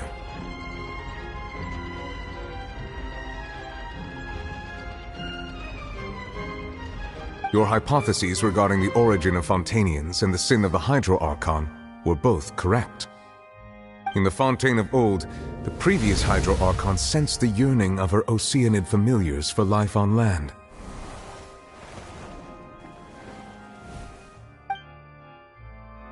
The Oceanids were enamored with the beauty and romanticism of human beings, and wishing to have those experiences for themselves, expressed to the Hydro Archon their desire to become of a similar kind. However, even though water as an element is intricately linked with the power of life, the Hydro Archon, as one of the 7, did not possess the authority to create a new form of human life. Not one to give in, she eventually found a way to create permanent humanoid bodies for her familiars by appropriating the power of this planet's primordial sea. She poured primordial seawater into the Oceanids' blood vessels, creating humanoid mimics in the process. But if Fontainians were to ever come into direct contact with water from the primordial sea, the power within their bodies would escape these artificial restraints and return to the sea. As a result, their forms would collapse, and they would be reverted to their original forms as Oceanids. Of course, the Hydro Archon never received permission from the heavenly principles to create a new human race. And thus, the Hydro Archon and all of her creations came to shoulder the original sin of appropriating the power of the primordial sea. That is the true history of how the people of Fontaine first came into being. So we were all Oceanids before we turned into human beings? That's way too much information for me. I think I'm just going to pretend that I never heard a single thing. Wait, but if that's the truth, we can't let the Hydro Archon be sentenced to death. After all, her only sin was creating us. This really might be too much information for your regular Fontainian, but it does answer a lot of our questions. Alas, your hypothesis regarding the 3rd and 4th stone slates was inaccurate. The slates' respective positions are, in fact, correct.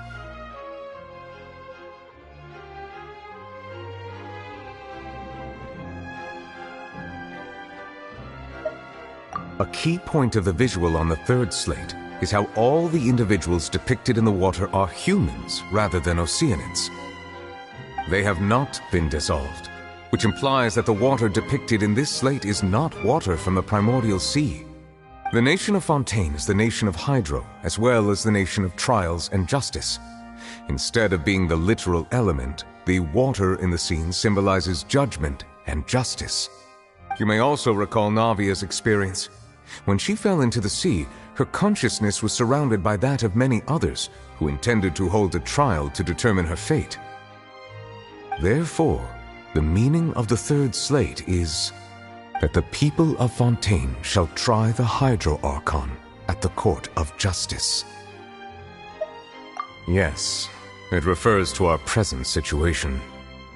I think I'm following now. So, what you're saying is, even though we decided to put on this trial to avoid fulfilling the prophecy, In truth, everything we've done has happened exactly as the prophecy foretold. So now, it seems, we're the ones making sure it comes true. What should we do?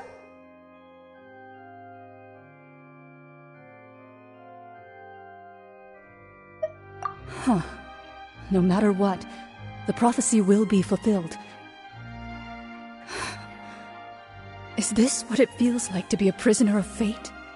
If that's the case, does that mean the scene in the fourth slate will also be fulfilled soon? Traveler, I would like to point out another small fallacy in your deductions. About the fourth slate, you probably thought that the eruption of primordial seawater beneath the fortress of Meripede served as the surest sign that the prophecy was about to come to pass, yes? However, I believe that rather than being a sure sign, that eruption could in fact only be a small warning of something far worse to come. As for the root cause of the catastrophe, I believe you've already encountered it once before.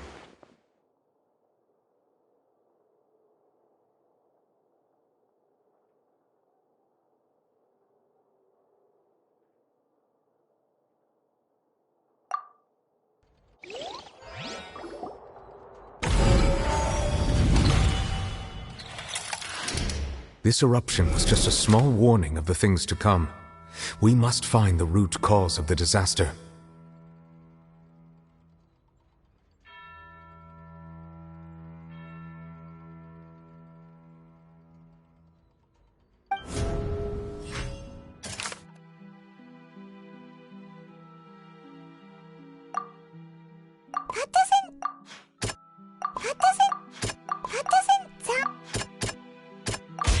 It was both dream and reality.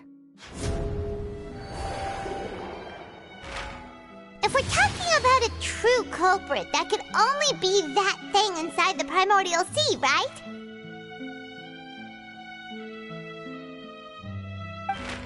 The truth, the original sin, the trial, and the root cause of the disaster.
That was way too close! How did that thing just burst into the opera house? Wait, was that the huge whale you saw in your dream? So we've met it at last. I understand very well why it has chosen to make an appearance here. That whale does not belong to Tevat. It is a monster that has traversed the stars, weeping all the while. It has been greedily consuming the energy from the planet's primordial sea, using it to grow. That is the main cause for the rising sea levels. And once it has finished consuming all of the energy contained within the sea, its next step will be You said that when the Hydro Archon first created Fontanians out of Oceanids, she filled their blood vessels with primordial seawater. Precisely.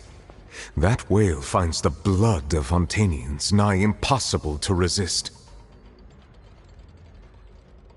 Therefore, when it left the primordial sea, it decided to make its next stop a packed opera house full of food.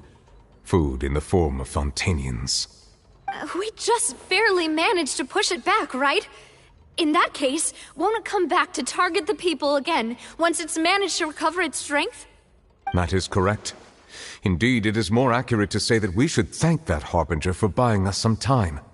Without him, the whale would have likely come onto land far sooner. From the way he looked, he must have been fighting the creature for quite a long time. That battle maniac. We've always known that he had a special connection with that whale, but we definitely didn't expect it to help us out like this. Anyway, now that we know that this whale is the actual cause of the disaster recorded in the prophecy, all we need to do to stop the prophecy would be to find a way to beat it up, right? It is too late.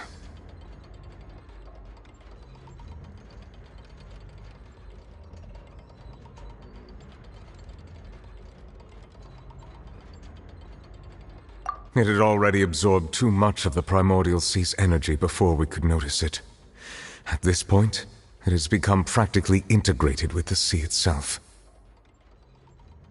Even if the entirety of Tevat were to be destroyed, it could still survive and swim off towards some other world. That's not something I will accept. We've already done everything we can, and we even found the true culprit. We've come so far.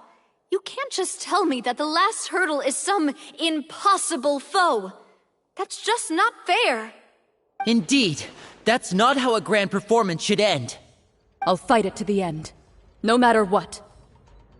So the prophecy will be fulfilled no matter what, huh?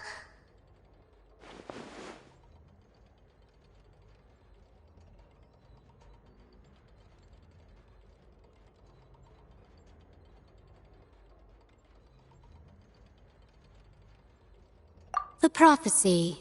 Yes, what has been prophesied will be fulfilled.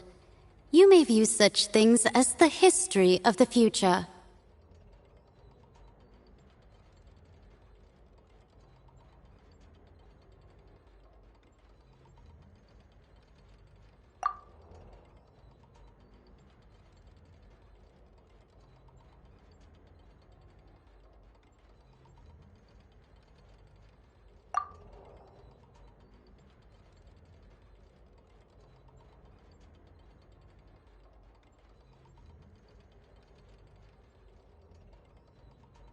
Just as prophecies are usually only the future as seen from the perspectives of the gods, could things be happening in hidden corners where the gods' gaze does not fall?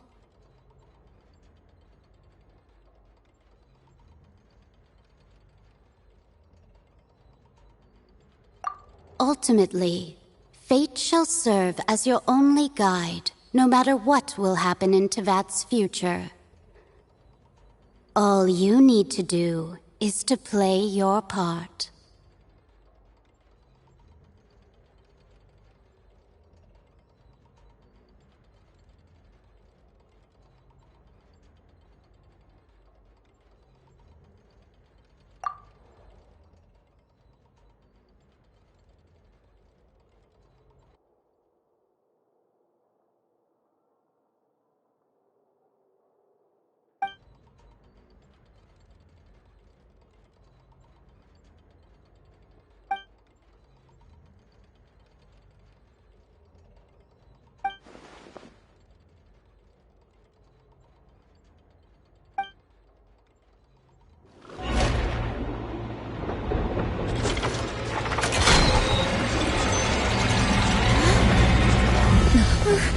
What's happening with the oratories?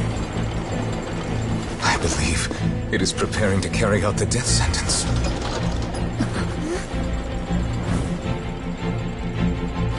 Farina!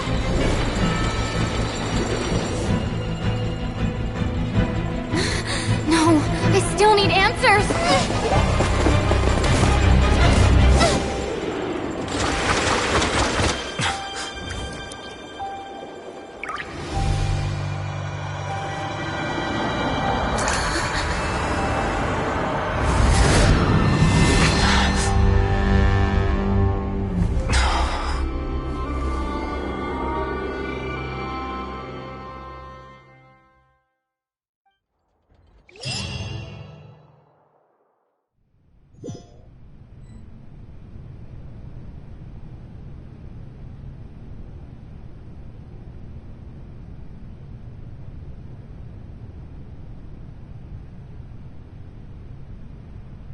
You.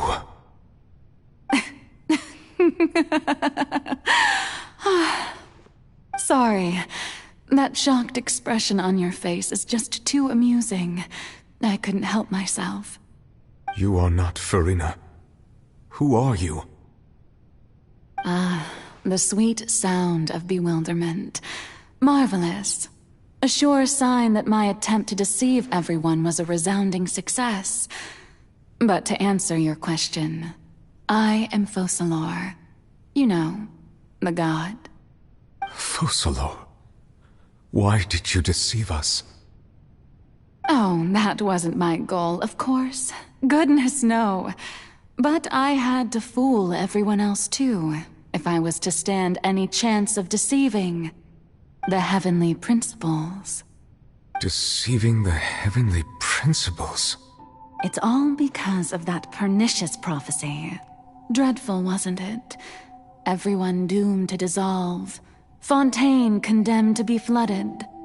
One was not amused. In fact, one was positively bemused when that problem was thrust upon me by my dearest predecessor. That's the former Hydro Archon Egeria, for the uninitiated. It hardly gets more disastrous than a preordained national catastrophe, now does it? She knew full well that the prophecy would surely come to pass. And as one of the seven, she also knew full well that one defies the heavenly principles at one's peril. So yes, as you have no doubt surmised, it was a rather impossible situation that I found myself in. I spent a terribly long time mulling it over, alone on the ocean floor. And I was almost growing barnacles by the time I finally realized there was only one possible solution to this confounding conundrum.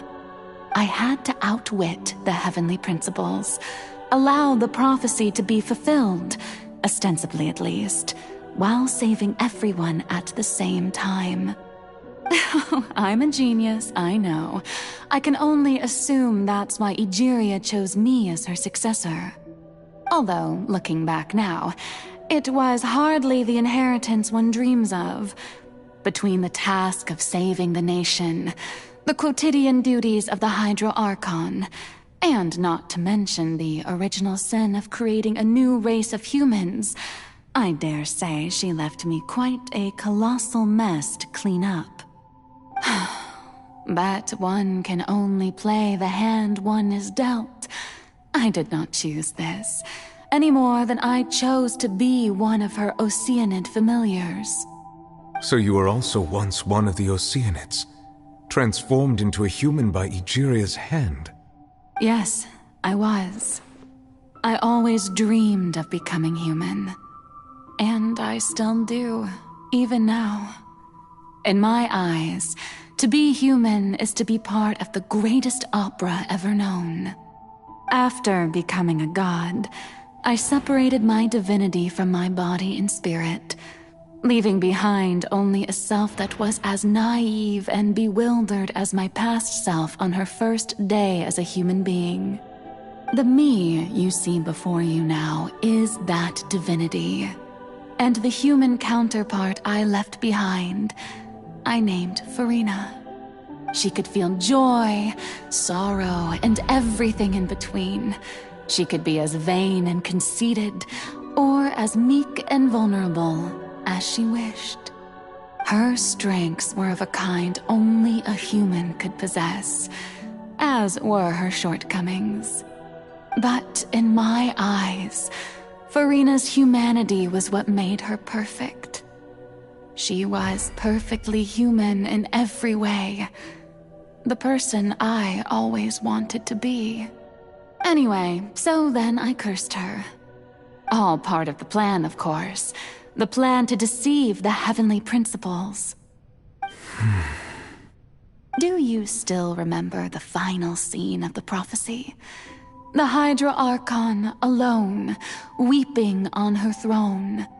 In order that the prophecy might appear fulfilled, I invited Furina to be an actress, to play the part of the Hydra Archon in the prophecy. Under the curse I placed on her, so long as I, Focalor's divinity, continued to exist, she could not die. But nor was she free to live her life in the pursuit of happiness. Instead, she was forced to take the stage in the opera house, to embrace the role of leading lady, to forever play the part of the god from the prophecy, all to create a deceitful appearance of that prophecy coming to pass. I suppose now you probably understand why your court is called the Opera Epiclese. But Furina is only human, isn't she? Even though she has had a long life, her mind is no stronger than that of any other ordinary human being. I cannot begin to fathom what she has had to endure. It must have been torture for her. It has indeed. And although she is, in a sense, me in human form, I most definitely owe her an apology for it. It's been 500 years, and all along, she's been playing her part in the most unimaginably long, unbearably lonely, and agonizingly painful opera of all time.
Ad Astra Abyssosk. Welcome to the Adventurers Guild. Thank you for completing today's commissions. Here is your reward.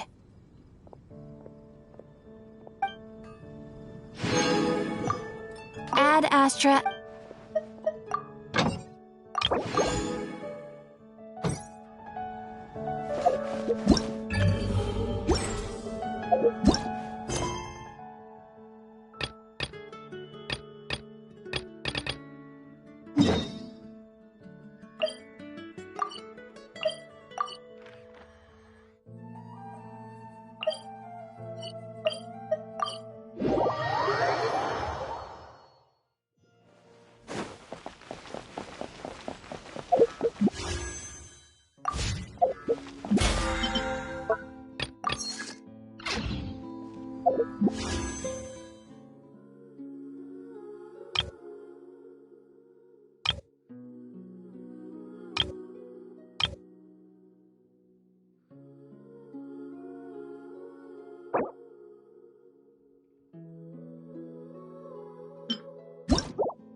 no stone. Go! Don't be such a brute. Surrender. Time to clean up. Yep. Go! You're in for a little...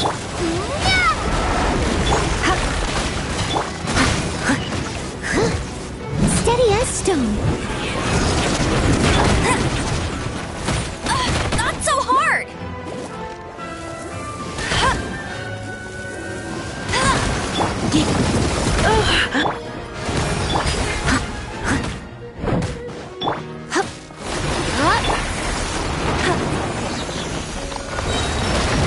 Out! Meanie! No escape! Looks like I got carried away.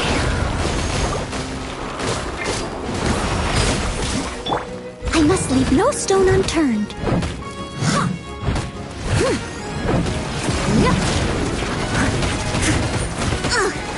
I missed a spot.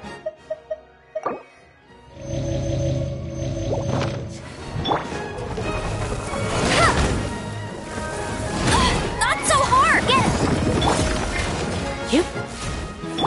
Water jet! Leave it all to me.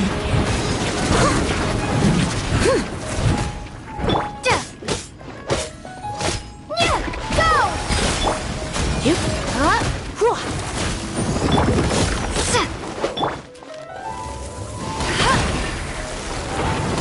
Bet you can't keep up with me! Steady as stone.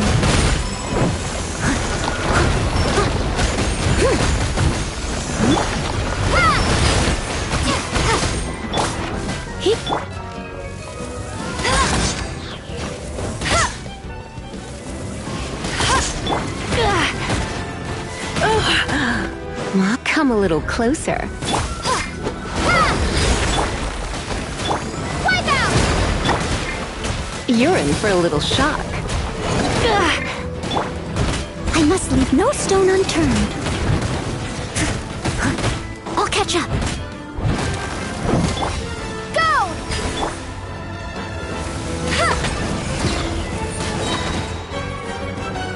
No one escapes my...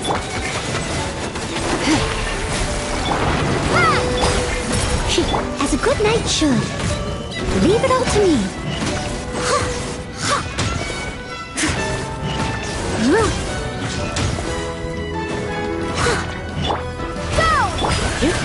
Come a little.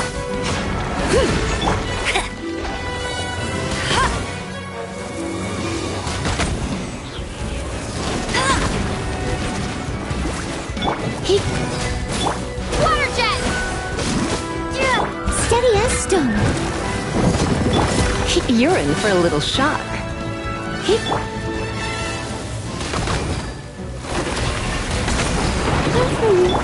Go! Yep.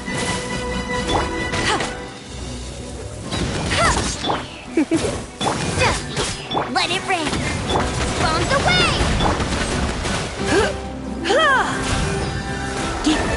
Come a little closer. You're in. I must leave no stone unturned.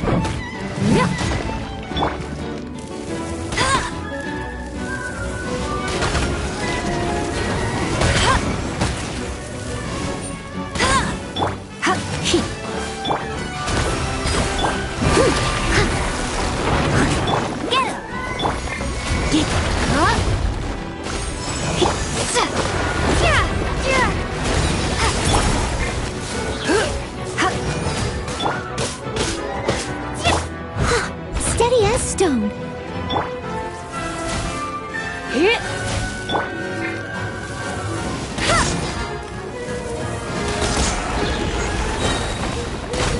No one escapes my... Go! Try not to enjoy this. Time to clean up.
Don't be such a brute.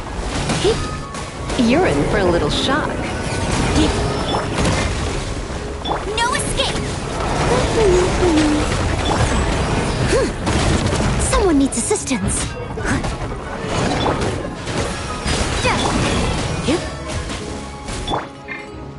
As a dutiful maid would.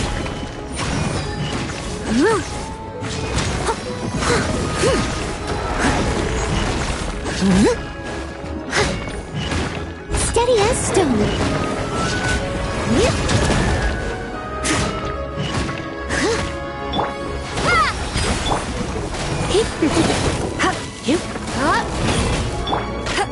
Get him!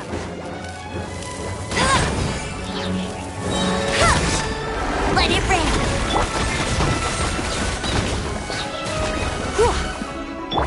Water jet!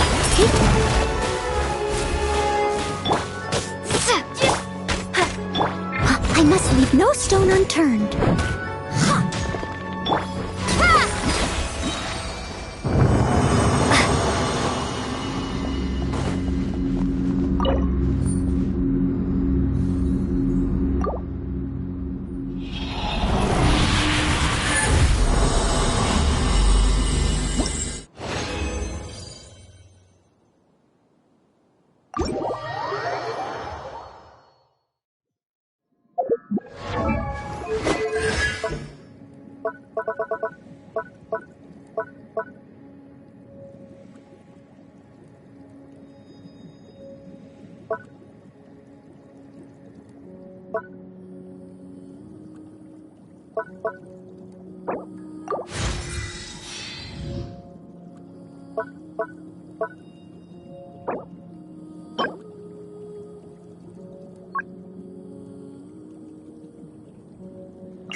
No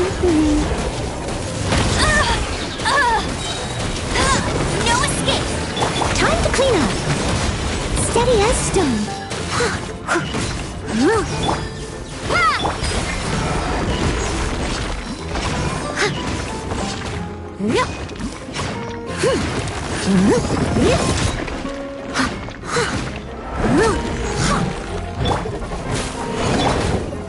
Go, Barry!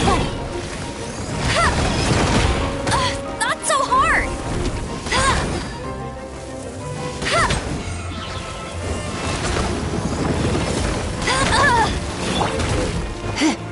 You're in for a little. Leave it all to me!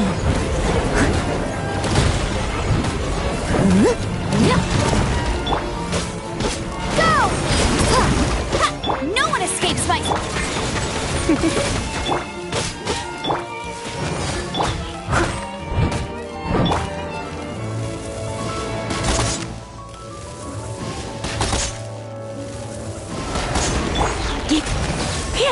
Bombs away!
As a dutiful maid would. Steady as stone.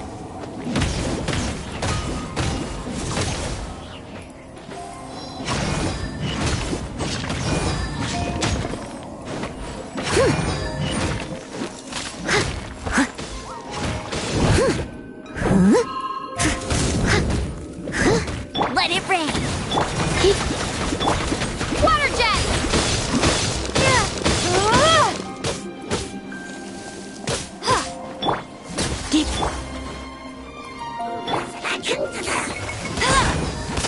Go, Barrett Buddy!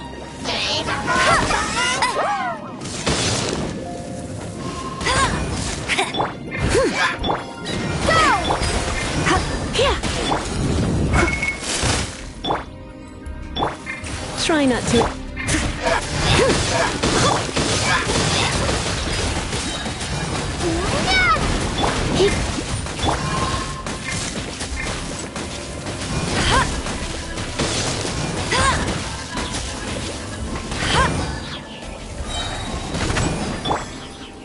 No one escapes my sight!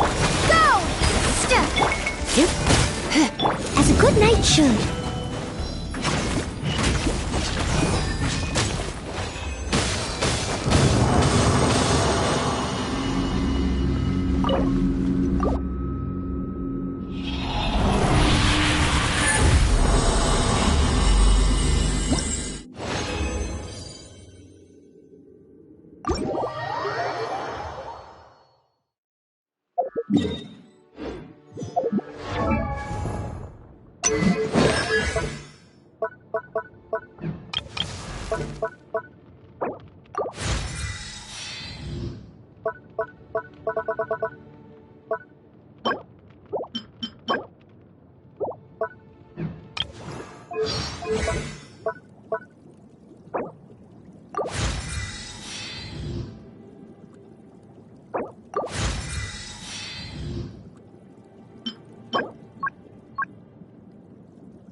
needs assistance.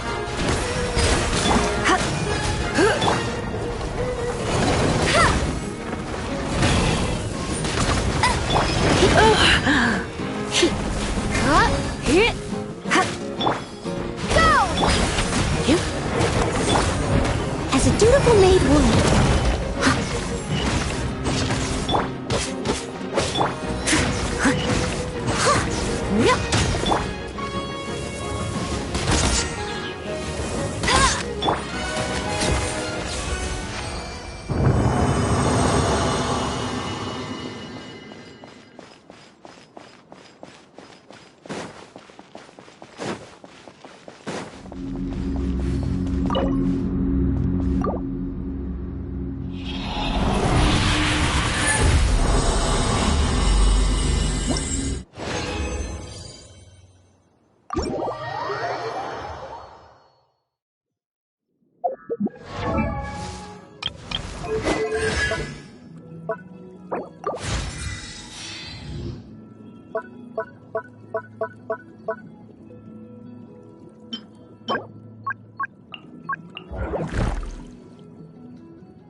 You're in for I must leave no stone unturned.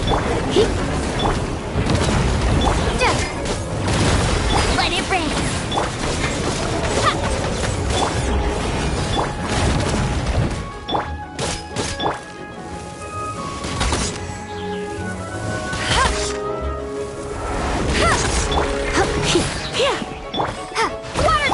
Leave it all to me.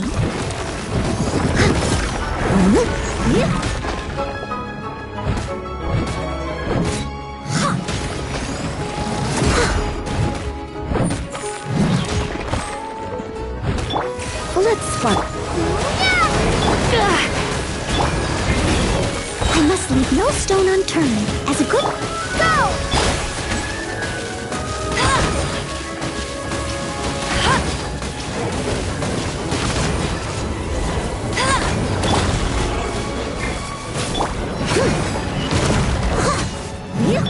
Water jet! Go!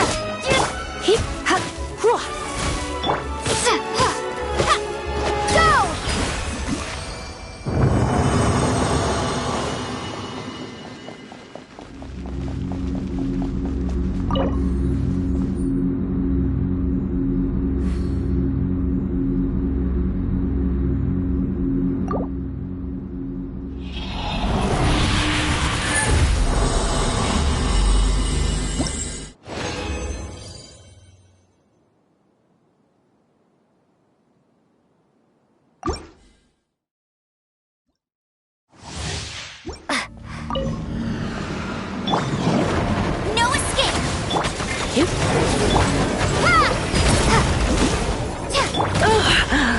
My, leave it all to me. Come a little closer. You're in for a little shock. Wipe out!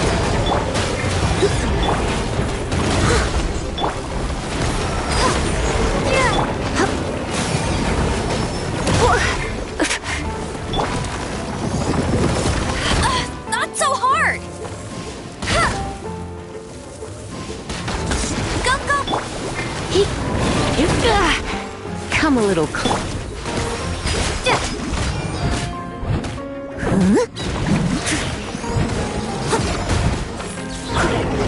As a dutiful maid would.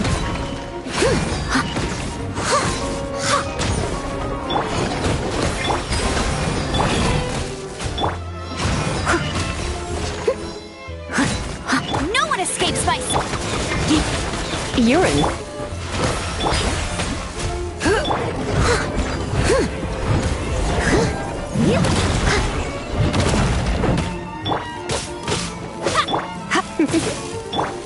Water jet!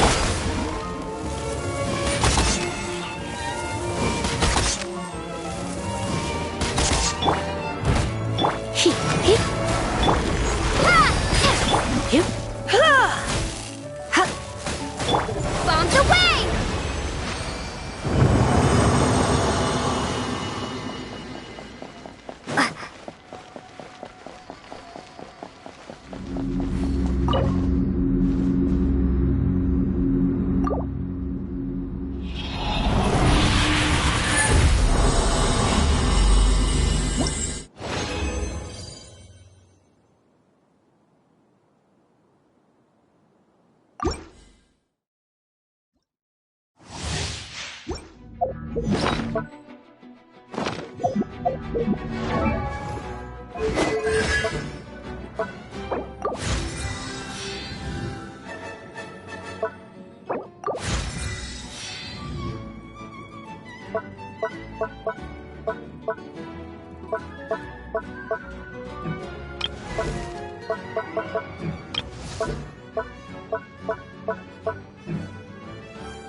Steady as stone.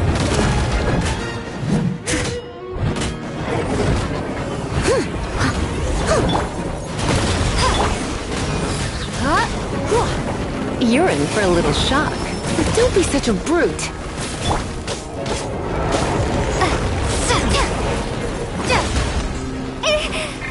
You're in for a little shock. Blitz.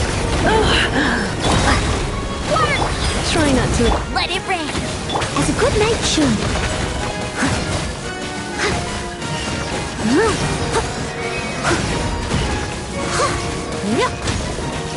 I must leave.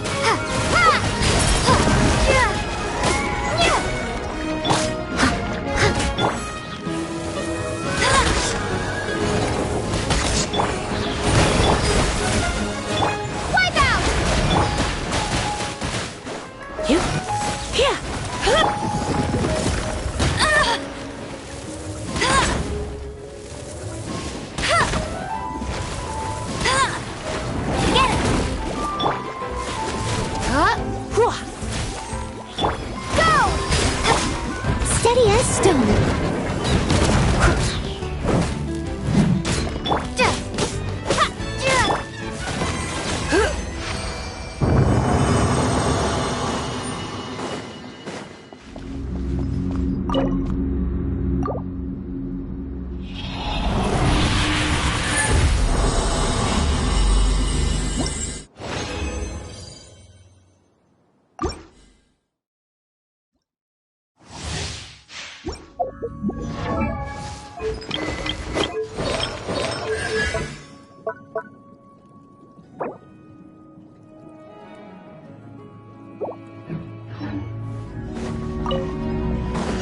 Come a little close. No escape! Go! Leave it all to me, as a dutiful maid would.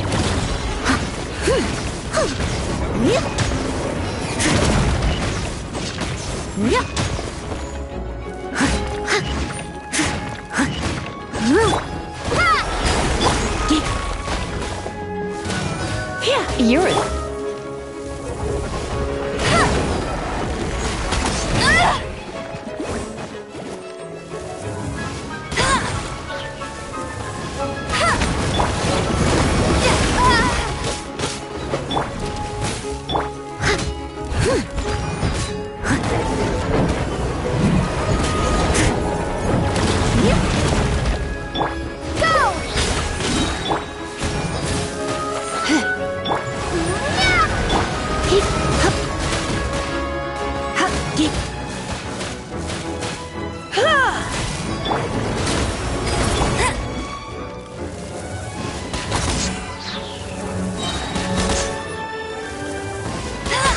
No one escapes my sight!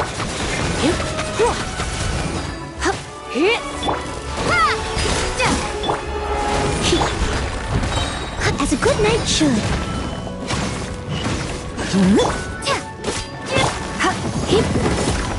Come a little close.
That anyone could.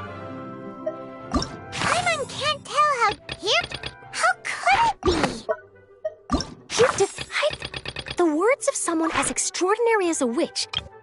The words of someone. If we could replace that mean old foreman with Seaweed.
You.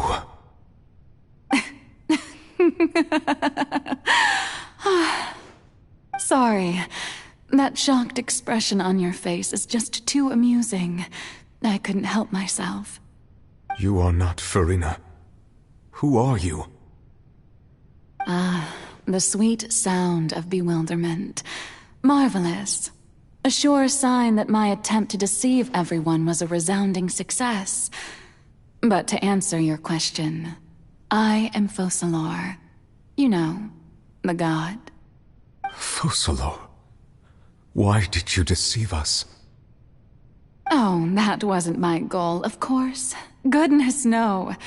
But I had to fool everyone else too, if I was to stand any chance of deceiving the heavenly principles. Deceiving the heavenly principles? It's all because of that pernicious prophecy. Dreadful, wasn't it? Everyone doomed to dissolve. Fontaine condemned to be flooded. One was not amused. In fact, one was positively bemused when that problem was thrust upon me by my dearest predecessor. That's the former Hydro Archon Egeria, for the uninitiated. It hardly gets more disastrous than a preordained national catastrophe, now does it? She knew full well that the prophecy would surely come to pass. And as one of the seven, she also knew full well that one defies the heavenly principles at one's peril. So yes, as you have no doubt surmised, it was a rather impossible situation that I found myself in. I spent a terribly long time mulling it over, alone on the ocean floor. And I was almost growing barnacles by the time I finally realized there was only one possible solution to this confounding conundrum. I had to outwit the heavenly principles, allow the prophecy to be fulfilled, ostensibly at least, while saving everyone at the same time. I'm a genius, I know. I can only assume that's why Egeria chose me as her successor. Although, looking back now, it was hardly the inheritance one dreams of. Between the task of saving the nation, the quotidian duties of the Hydro Archon, and not to mention the original sin of creating a new race of humans, I dare say she left me quite a colossal mess to clean up. But one can only play the hand one is dealt. I did not choose this, any more than I chose to be one of her Oceanid familiars. So you were also once one of the Oceanids, transformed into a human by Egeria's hand? Yes, I was. I always dreamed of becoming human. And I still do, even now. In my eyes, to be human is to be part of the greatest opera ever known. After becoming a god, I separated my divinity from my body and spirit, leaving behind only a self that was as naive and bewildered as my past self on her first day as a human being. The me you see before you now is that divinity. And the human counterpart I left behind, I named Furina. She could feel joy, sorrow, and everything in between. She could be as vain and conceited, or as meek and vulnerable as she wished. Her strengths were of a kind only a human could possess, as were her shortcomings. But in my eyes, Furina's humanity was what made her perfect. She was perfectly human in every way. The person I always wanted to be. Anyway, so then I cursed her. All part of the plan, of course. The plan to deceive the heavenly principles. Do you still remember the final scene of the prophecy? The Hydra Archon alone, weeping on her throne.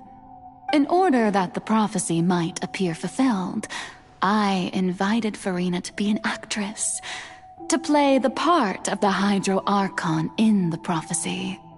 Under the curse I placed on her, so long as I, Focalor's divinity, continued to exist, she could not die. But nor was she free to live her life in the pursuit of happiness. Instead, she was forced to take the stage in the opera house, to embrace the role of leading lady, to forever play the part of the god from the prophecy, all to create a deceitful appearance of that prophecy coming to pass.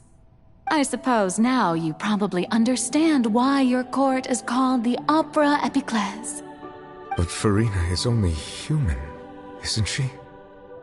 Even though she has had a long life, her mind is no stronger than that of any other ordinary human being.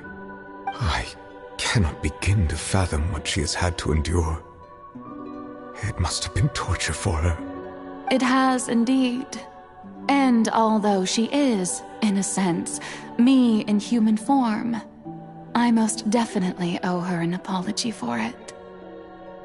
It's been 500 years, and all along, she's been playing her part in the most unimaginably long, unbearably lonely, and agonizingly painful opera of all time.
Oh, who permitted you to come onto this stage?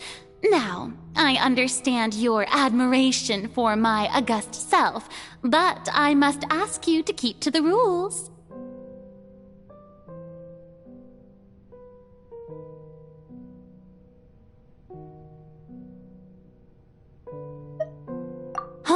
All right. It is not my intent to reprimand you.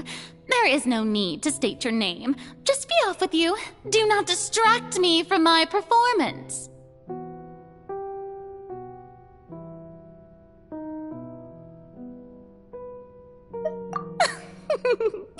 Oh, do not jest. Can you not feel it? I am Focalor. The eyes of countless Fontanians are upon me. I must, at all times, display the utmost elegance and nobility.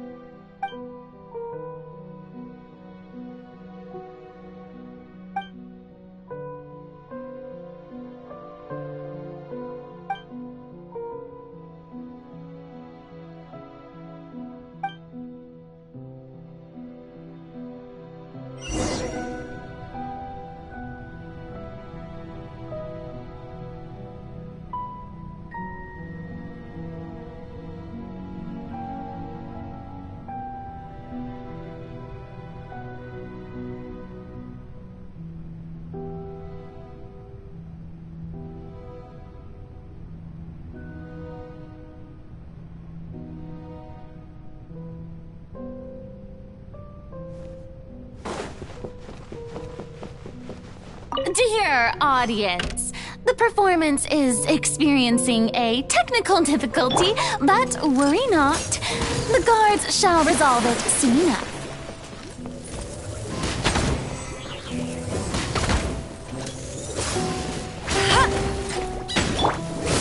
Mandarin will be gentle.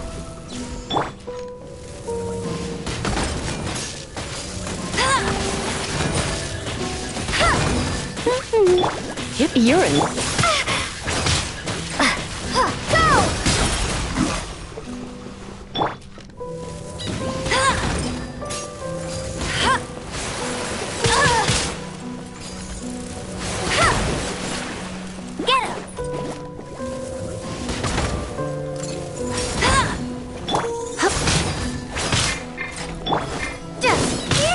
Steady as stone.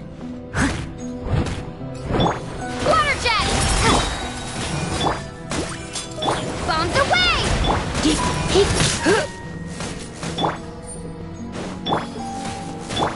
Water jet!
Hey, what gives? The audience is still watching me, you know. Guards? Wait, where are the guards? Guards!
don't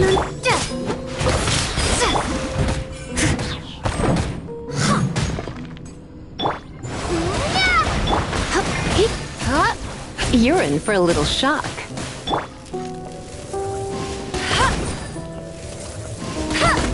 Time to clean up.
Farina.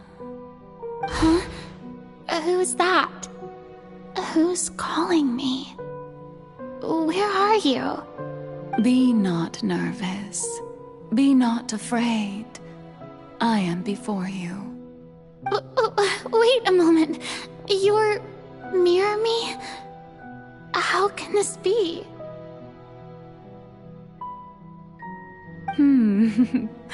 Mirror you, huh? You know what? That's not bad.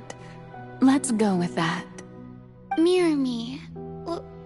What do you wish to say? The prophecy. Have you heard of it? What prophecy? Wait. I know. I think. I don't know why, but it's in my head somehow. The people will all be dissolved into the waters, and only the Hydro Archon will remain, weeping on her throne. Only then will the sins of the people of Fontaine be washed away. Oh, very good. You know it well.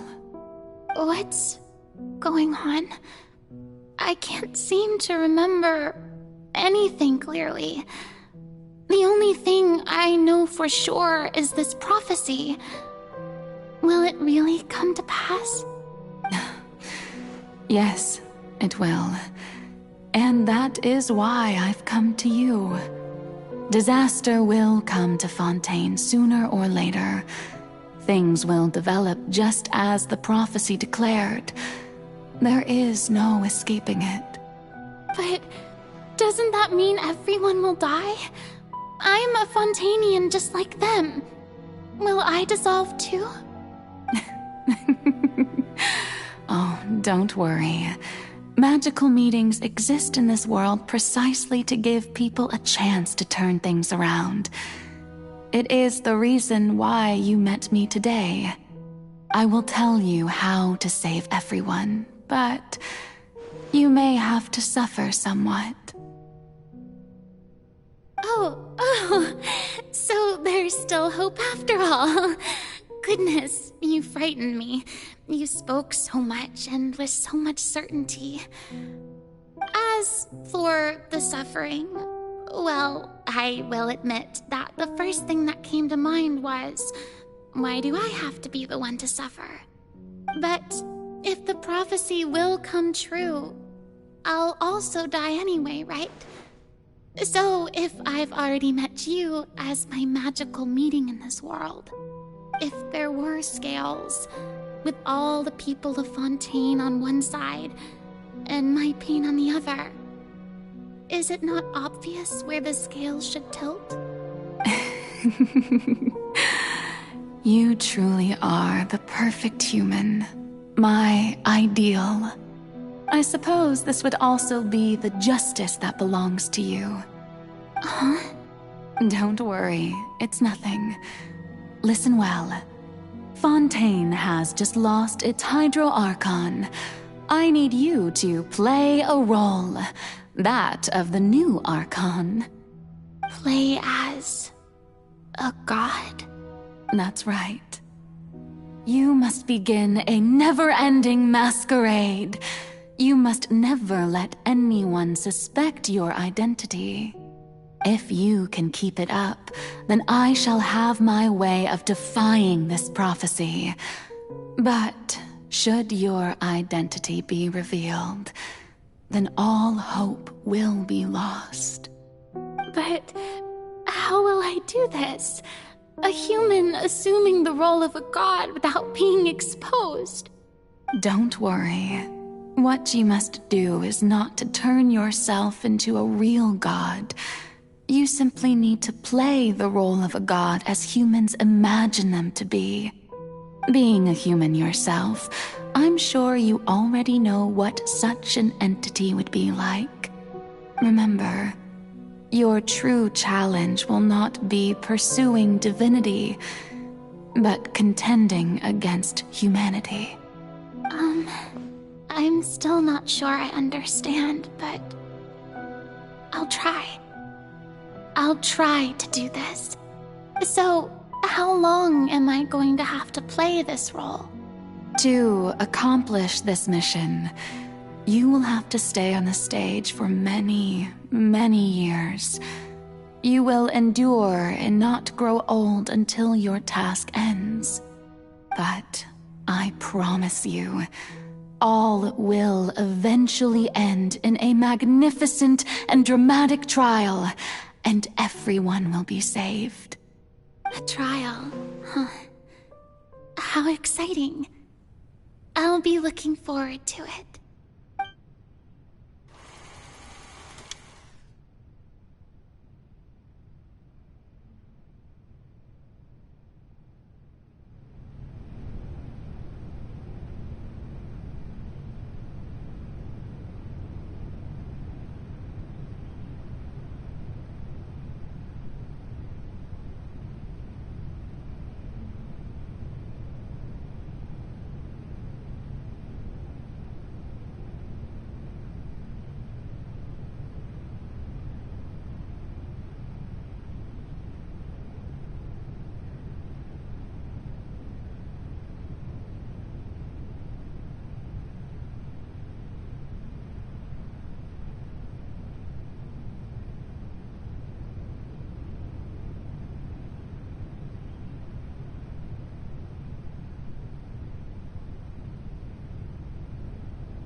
The Maison Cardinalise has announced my accession, but this is my first time facing the people. What should I say to most appear like a god? To be honest, I still don't know. Perhaps I should first try to act natural.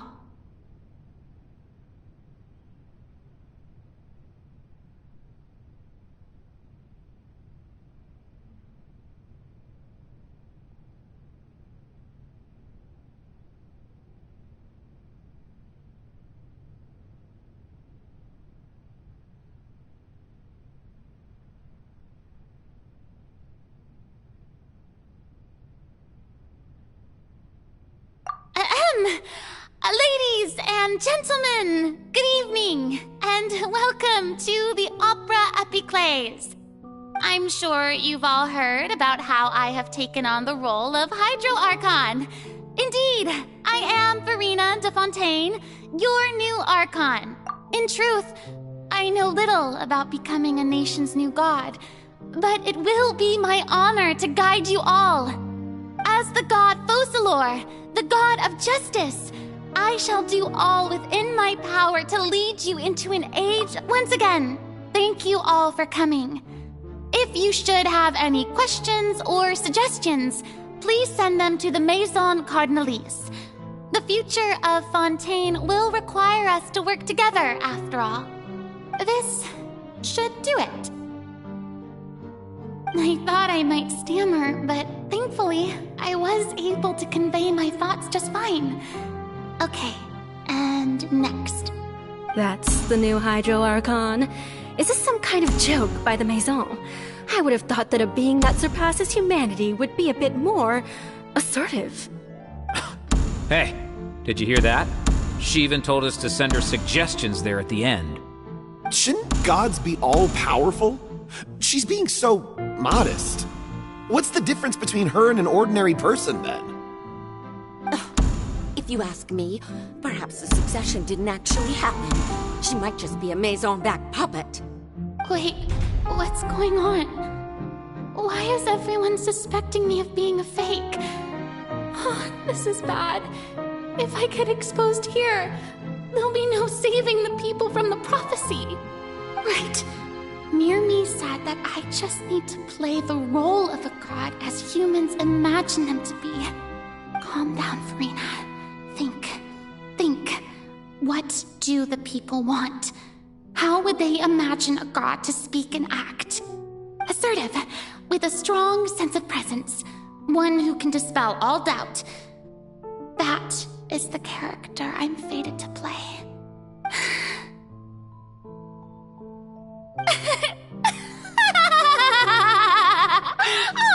Oh, very good, my people. Only ones such as you are deserving of my rule. Now, I was wondering if some weak puppet were to one day come onto the stage and claim ownership of this opera house, would the children of Fontaine follow them? Well, it seems that you would all see right through them.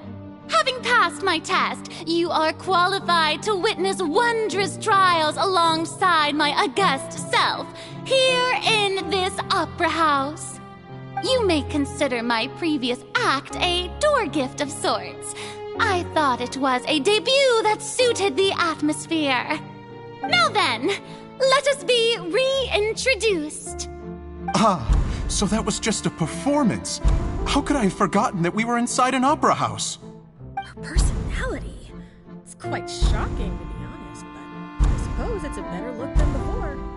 Such a fascinating and bold deity. How wonderful! Our future may yet be bright after all. It seems I've turned them around. Best follow this flow and restart my accession speech. My dear people, whether you acknowledge me or not, whether you trust me or nay, I say to you, keep faith in your ardor for justice. We have heard it said that this nation's sins can no longer be washed away. Well, I say that justice is most fragrant when it blooms amid sin. The scales of justice should not weigh heavy in the hands of its God. On one side, it must carry fairness and justice. And on the other, praise and applause. May law be the prayer on our lips. May judgment be our worship. Let us light the fires and drink to the future of Fontaine. There is no trouble in this world that justice cannot solve. All that is needed is for you, my people, to believe in it, heart and soul. So long as I, the Archon Focalor, stand within the Opera Epiclese, so long as I stand before the Oratrice, I shall even judge the gods of this world!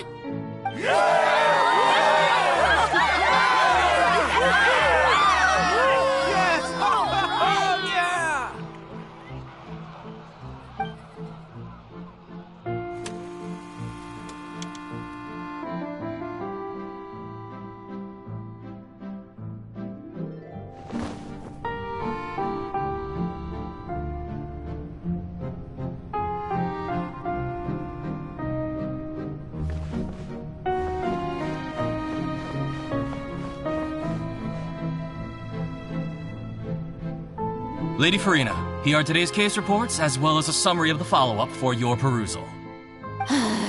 Come now. Was I not just at the Opera House in person? Leave these kinds of things to Neuvillette. Besides, none of these trials were the one that I'm looking forward to the most. If I may be so impertinent, what kind of trial are you truly looking forward to? A magnificent, dramatic, and wondrous trial. A trial to end all things. How could you hope to understand? That's true. I fear I lack the ability to grasp your divine thought, Lady Archon. No need for fright, and do not take what I said before too seriously. Go now, do your duties. The trial I await. It will come one day.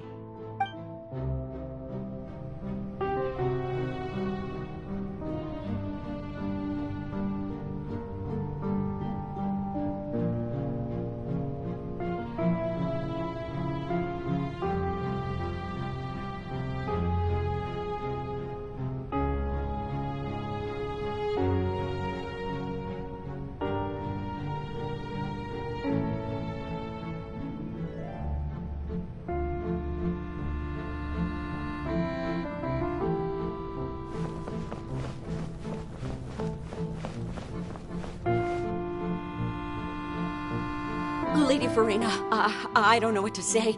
Thank you for agreeing to see me. No need to thank me. Or rather, thank your own sense of perseverance instead. Long have you stood in line to meet me, have you not? Oh, I'm afraid that's just an inevitable consequence of my divine charm. All right. Deoteria, is it? How is your son's illness?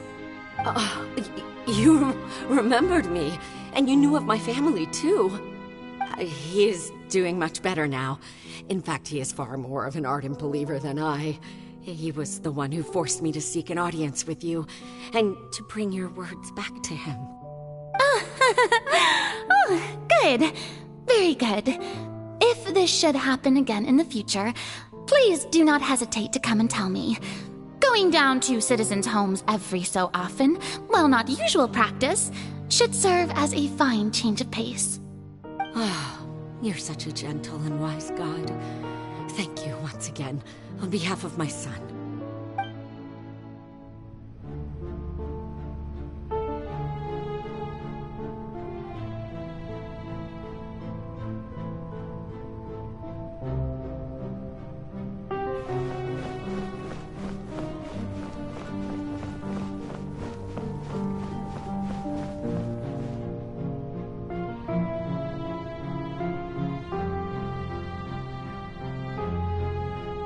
Lady Farina, here are the latest hydrological reports. As for the specific parameters you asked to take note of, I'm afraid things still don't look good. I see. It's as I thought, then. As your god, I did already expect this, but I wanted to see how far your human wisdom would allow you to analyze it. All manner of signs indicate that the prophecy will still come to pass. Forget it. That's not something you need to worry about right now. Well, as I understand it, the Fontaine Research Institute is also trying to find a way to counter the rising water levels. Really? Have they found anything? I'm afraid that they haven't found any effective solution thus far. that so? Well, no wonder. This issue has reached the realm of the gods, after all. Still, their spirit is praiseworthy.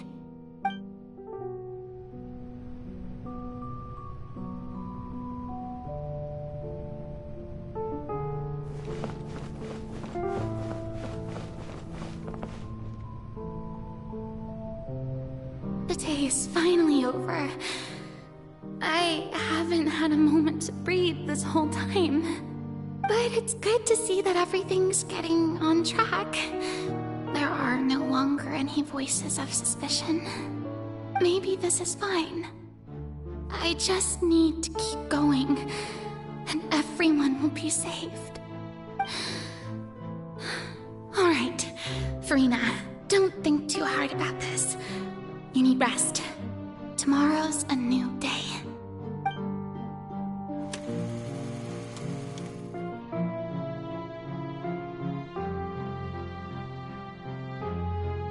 Lady Furina, here are the new trial reports for the latest cases, as well as a summary of the follow-up. There'll be no need for that. I've seen them already. There's no need to go back over scenes I've witnessed in person before. Lady Furina, I've waited so long for this chance to see you in this manner. Indeed, my dear, loyal citizen. This joyous moment is an honor for us both. Lady Furina, we're detecting significant hydrological anomalies near Poisson. Understood. Keep monitoring. Keep me informed should anything come up at the Institute.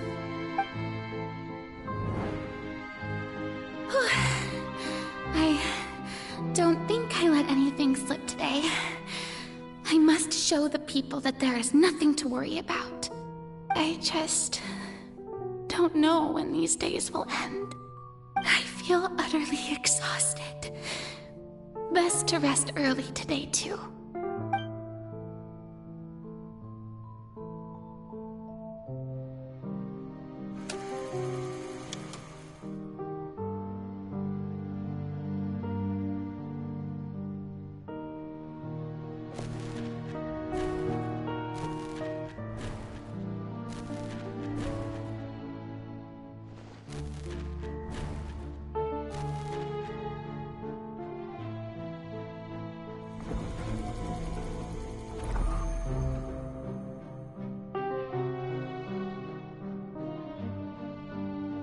Lady Furina, it's like a dream being able to speak with you up close like this. I've heard that the first member of our family who was honored to receive an audience with you was Madame Dioteria, almost 20 generations ago. And what a fine family yours is indeed. It brings me great joy to meet such a faithful believer. A descendant of a line most ardent. Surely you exaggerate, Lady Furina. My lady? What is it, good citizen? Oh, are you crying? Oh, really now? I didn't even notice. This must be the overflow of hydro from my person. Well, can't quite help being the god whose dominion is the waters, can I? No wonder. A manifestation of your power, then. Oh, Archon, I am honored to have witnessed it. Honored indeed.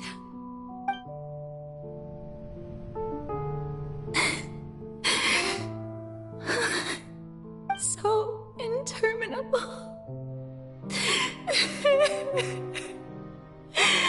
So lonely. Just how much longer? Hundreds of years must have passed by now. Perhaps the show must go on for hundreds more. I never imagined that it would hurt so much. Have I reached my limit? No. Perhaps I reached it long ago. Today I didn't even notice my own tears. I want to tell someone, anyone, about this. But would that not destroy all I've done so far? I've conducted so many investigations across the centuries. But there's not even a sliver of hope that we might break the prophecy. All I can do is keep heart. I must maintain this act. It is the only way to save Fontaine. Please, mirror me. You have to succeed.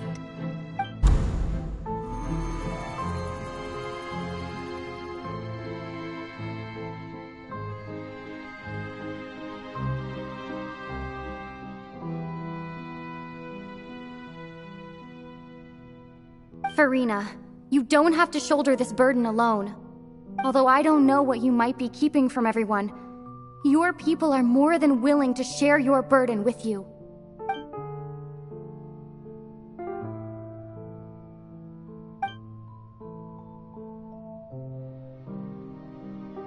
Share my burden. That's impossible. It was fated right from the start that this would be my duty alone. But even if your burden doesn't need to be shared, you can still choose to confide in someone. Just share it with me. I'm what you'd call a witness. A witness? Yes, I've heard that you came to Tevat from beyond the stars, yes. In other words, you never belonged here. And if Tevat is, in its entirety, a show on a stage, then you're just a spectator, aren't you? If that's the case... She's right. I could confide in her, couldn't I? But if things don't play out as expected, the people of Fontaine will be the ones to pay the price. No, Furina. You shouldn't be selfish.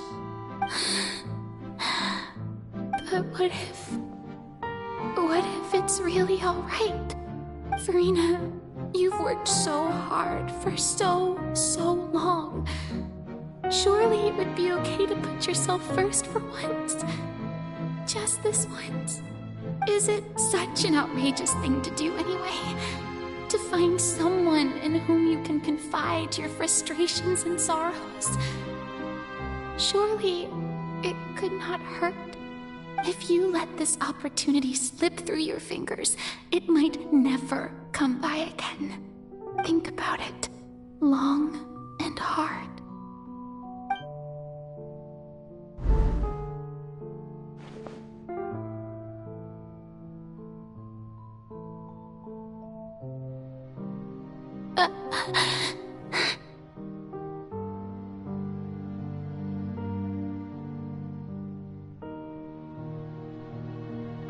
No, I have nothing to say. I am Furina, the Archon of Fontaine. Everything will surely get better. All you need to do, dear spectator, is to witness my performance until the curtains fall.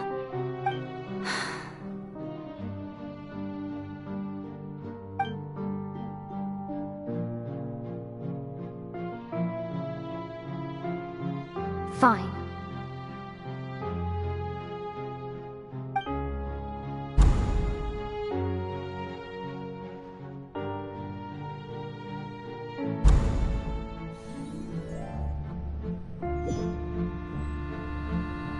So even Furina doesn't know the truth? You've never once let her in on the full plan? Yes, it had to be done. To deceive the heavenly principles, you must first deceive yourself. She did very well. If she had let her resolve falter even once in these 5 centuries, Fontaine would have been doomed to the most tragic fate. It seems that trusting humanity was the right decision after all. I believe that I understand how your deception works, but that is only half the truth, is it not? How would you build on this foundation to save the people of Fontaine? That is the most important thing. Ah, good, good. Of course, the Iudex of Fontaine has pinpointed the crux of the issue. I'm sure you've long sensed that the Oratrice is no simple machine, yes? I've always suspected that it had its own consciousness, and Lenny did mention that he heard a human voice within the core chamber. It now seems that that person was you, hidden within the machine all along. Am I right? And then I became one with the Oratrice, taking Fontaine's gnosis with me. Yes, it would seem so, wouldn't it? Alas, your understanding of this device still lacks sufficient depth. In truth, it is no enactor of justice. It is, in fact, a device created to kill the god of justice. I beg your pardon? Oh, you have it. And to be more precise, not only will the Oratrice take down the god of justice, it will also take down the divine throne upon which she has been placed. I mean, did you think I would be the sort to enjoy peaceful repose while Furina suffered?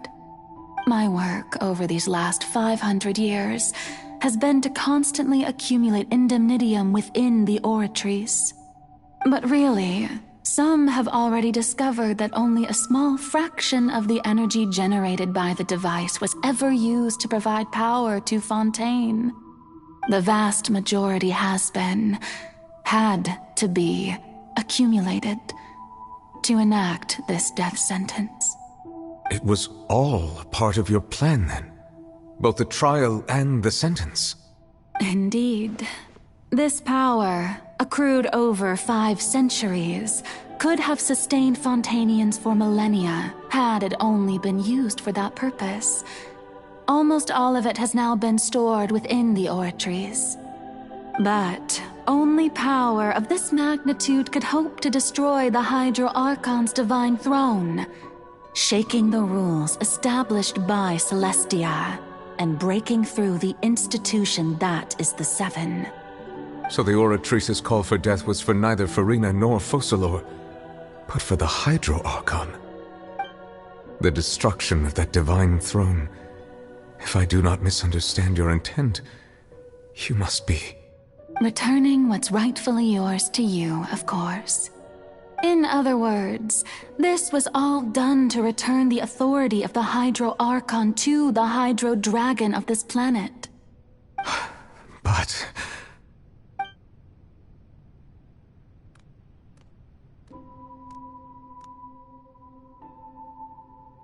Oh, what? Getting sad again, are we?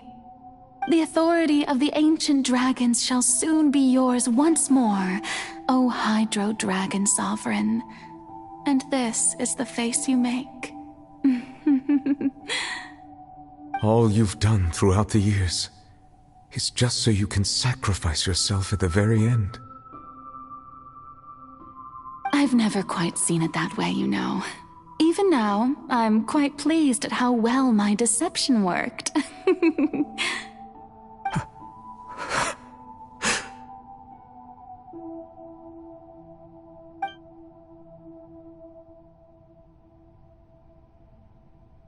Hydro Dragon, don't cry. I must say, had it been within my rights, I would have loved to judge the heavenly principles themselves. Were they not guilty of essentially the same crime? Egeria stole the power of the primordial sea, and the heavenly principles stole the power you ancient dragons possessed. I, for my part, am the god of justice. And is it not just that your original powers should be returned to you? Speaking of justice, I have always believed that justice lies in the process of pursuing human existence itself. So, if the theft of the primordial sea's might was Fontaine's original sin, then, leaving matters of procedural right and wrong aside, the descent of the Fontainians as humans and their right to exist in this world would be Fontaine's original justice. In other words, existence was Egeria's justice, and to me, justice is the continuation of that existence. Defying the prophecy and ensuring that Fontaine's people shall live on, that should be the justice enthroned over all others. At this point, we, whether it be myself or all other Fontainians, have shouldered the burden of this sin for far too long. Iudex Neuvillette, the highest judge in our land, when you regain your full power as an elemental sovereign, what verdict shall you pass upon us? So when I was invited to the court of Fontaine to serve as Iudex, I see now that that was your idea too. At last, I now understand the true purpose behind this position. In the beginning, I was uninterested in human existence. But these 5 centuries of living alongside them have gradually brought about mutual understanding between us. And I have even attempted to feel as they feel. You are a devious one, Focalors. Things being as they are, surely you know that I could never declare them to be guilty.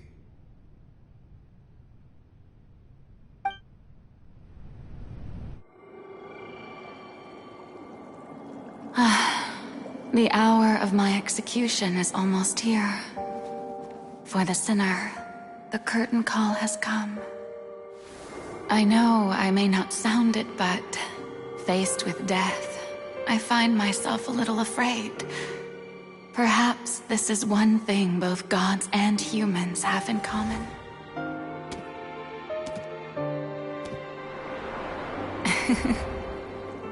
Farewell, Neuvillette. I hope you've enjoyed the part you played these 500 years.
Iudex Neuvillette, hereby declare,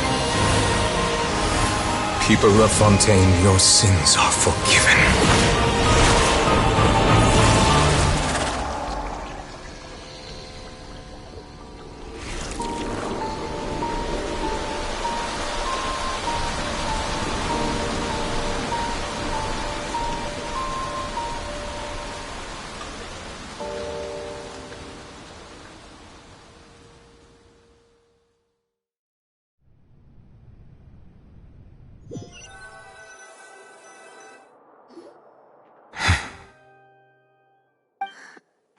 What just happened?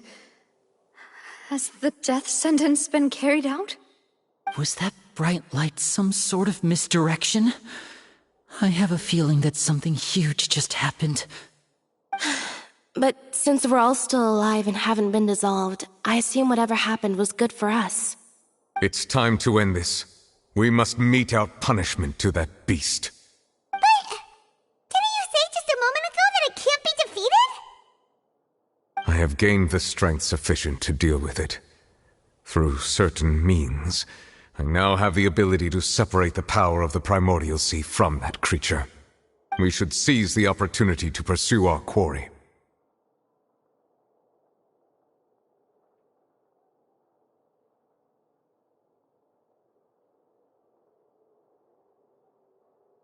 Traveler, now that the oratories can no longer function, I require an executor to help me mete out justice.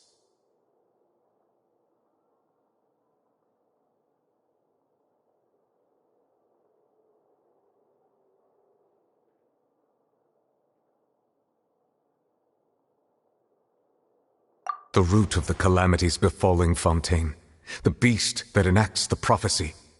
Its name is the all-devouring narwhal. Come with me, traveler. The hour of execution has come.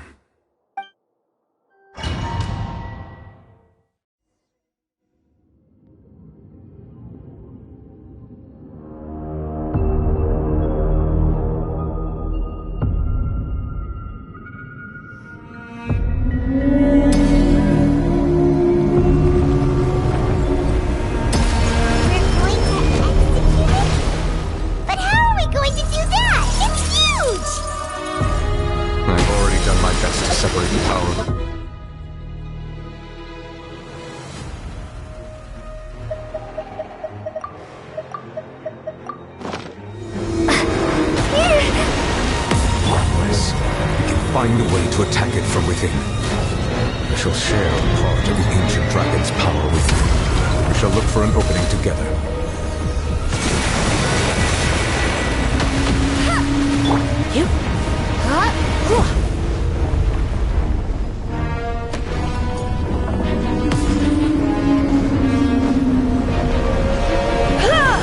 Come on. I can feel its sorrow turning into hostility.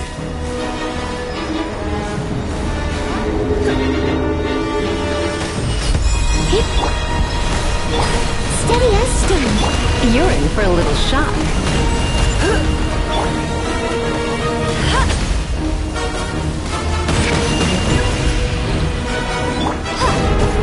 Water jet! The all-devouring narwhal cannot resist its instant power. Continue to trigger its hostility. It will present itself.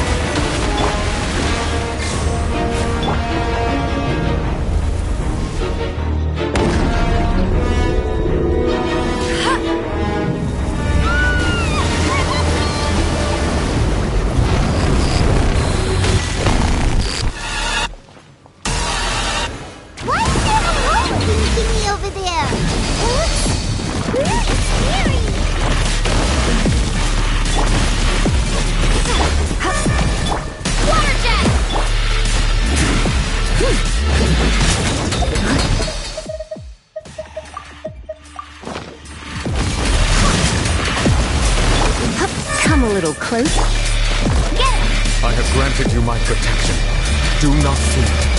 Seize the moment and use my power to suppress its root from within.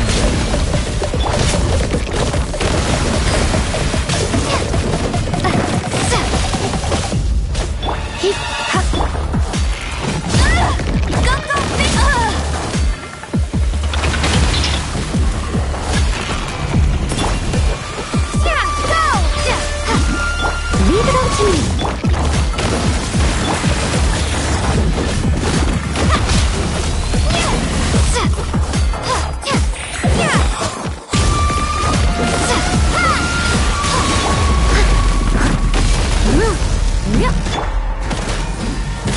Bombs away! I must leave no stone unturned.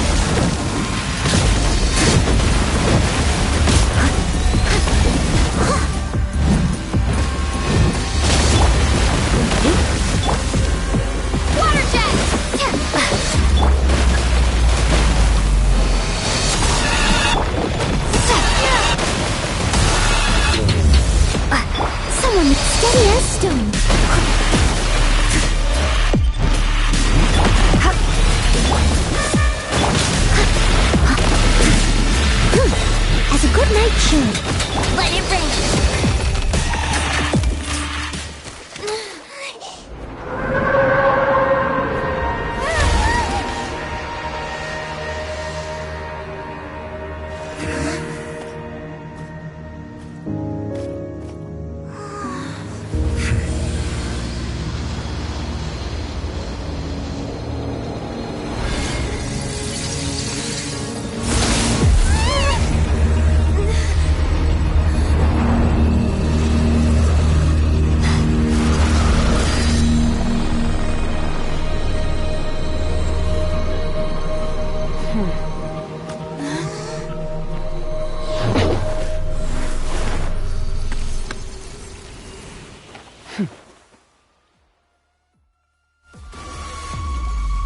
Thanks for helping with the cleanup. It should have been my job, but... oh well. It was just supposed to be a short private training session for me. I didn't think that my disciple and my master's pet would start brawling in the meantime. Well, actually, I had a feeling that it would happen at some point, but they bumped into one another earlier than I thought. What a blunder. I suppose I'll have to swing my sword 3 million times as penance. That power. Who are you exactly? Paimon has an idea. From what she said earlier, she must be Child's master. Skirk, right? It's just that he gave us the impression that she was the less talkative person. I simply did not have anything to say to the weak. But you, on the other hand, managed to defeat the all-devouring narwhal without using power from beyond this world. So you may speak to me as equals.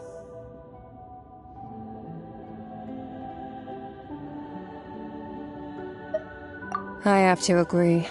It's a strange use of a planet's primordial waters just to raise an all-devouring narwhal. That kind of power is wasted on it. It's not cooperative. It eats too much. And I have more important things to do with my time than pet sitting. The only thing that creature has going for it is its looks. All in all, it fails as a pet. Miss Skirk? I think you might have missed the point. The point being? Well, being that this pet almost destroyed an entire nation. So what sort of person is your master? Well, Child's master's master. Wait, is that right? Oh, right. So you don't know him. Sorry, I assumed you did. His name is Sertologi.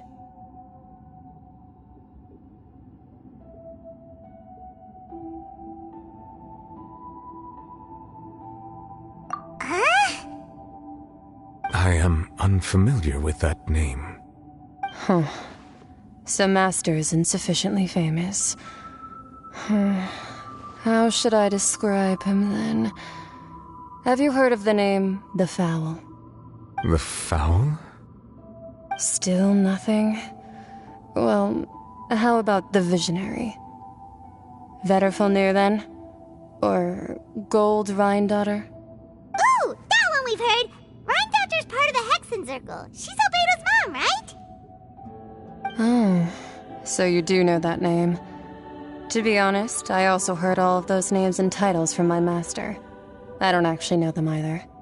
But I suppose you understand now, yes? My master is likely a similar sort to Rhindaughter. They are both pursuing some form of perfection. Wait! Didn't you also mention a visionary person? Paimon didn't quite catch their name. Actually, never mind that.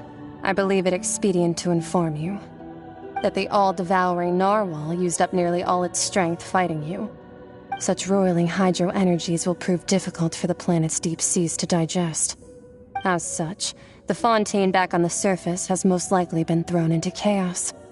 In other words, the prophecy that you've been fretting over should now be in full swing. What?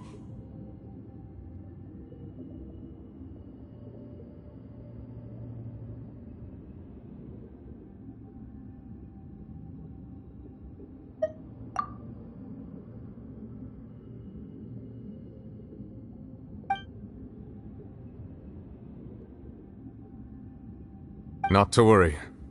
Focalor has already managed to deceive the heavenly principles. In the end, the people will all be dissolved into the waters, and only Farina will remain, weeping on her throne.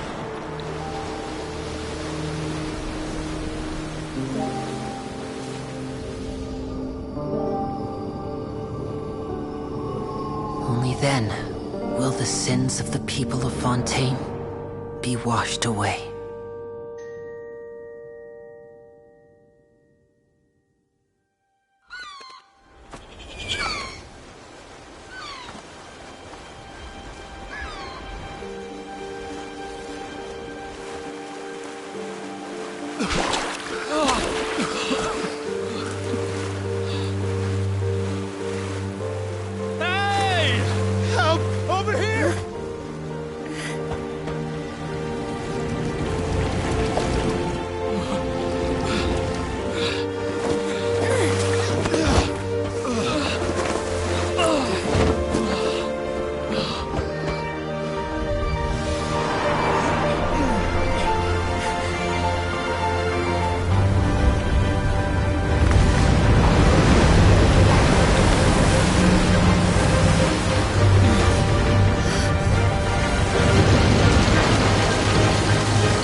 Initiate emergency rescue!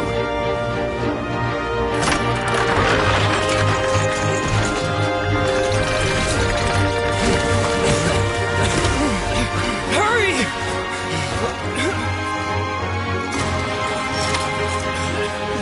Hey, lend a hand!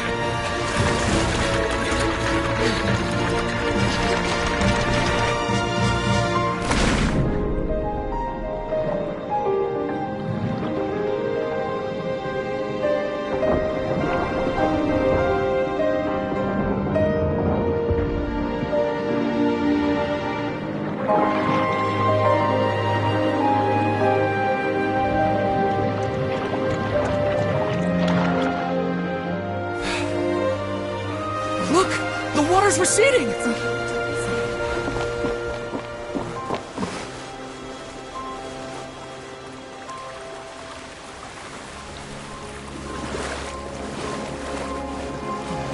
It's a miracle! Water's receding.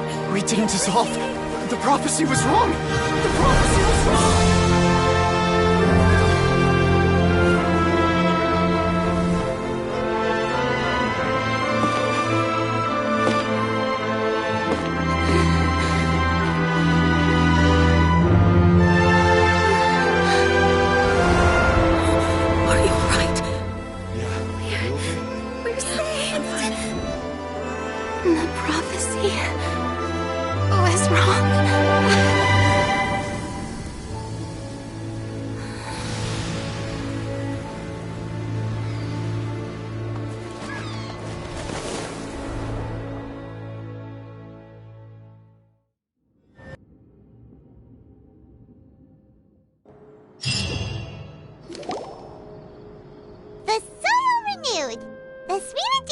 Attacks post-disaster rebuilding. I recently visited Poisson to meet with Miss Navia, spokesperson of the Spina di Rosula, and we spoke about Poisson's present and future. Old soil can still give birth to new bloom, Miss Navia stated. Hope is like seeing a small cookie when you're starving late at night. You just need a little of it. Skyship Winglet, lunar brain of the Fontaine Research Institute. The various disputes that have arisen on account of Mr. Edwin have suddenly become a shield over the Institute, with Jurier turning out to be a once overlooked hidden gem. People always call the first researcher mad, but few know what to call the second. And should that latter person achieve a miracle, they would find it all the harder to find a word with which to classify him and his team. Wow! Paimon barely recognizes the people in the reports. Are those really Jurier and Navia? They sound like real big shots.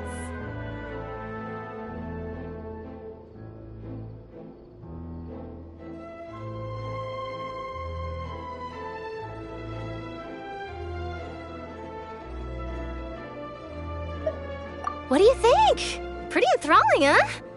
The Steambird's idea was pretty simple. With the disaster just having passed, we would print a free edition packed to the margins with good news to calm people down.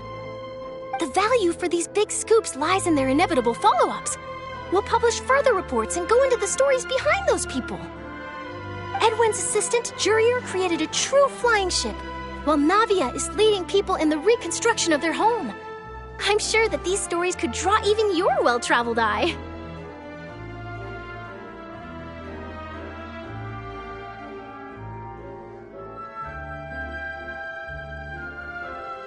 Hyman's curious too! Wait a minute. Didn't we watch everything happen from start to finish? What's there to be curious about? And that's exactly why I'd like you to come conduct interviews with me. You're the best incubators of news, if you haven't noticed. And also, with you around, I'm sure I'll get to see that Duke. Are you sure? Hasn't he turned you down several times already? Oh, this time will be different. Come on, let's head to Poisson first, and then make a trip to the fortress. There are some things you'll only know when you get there.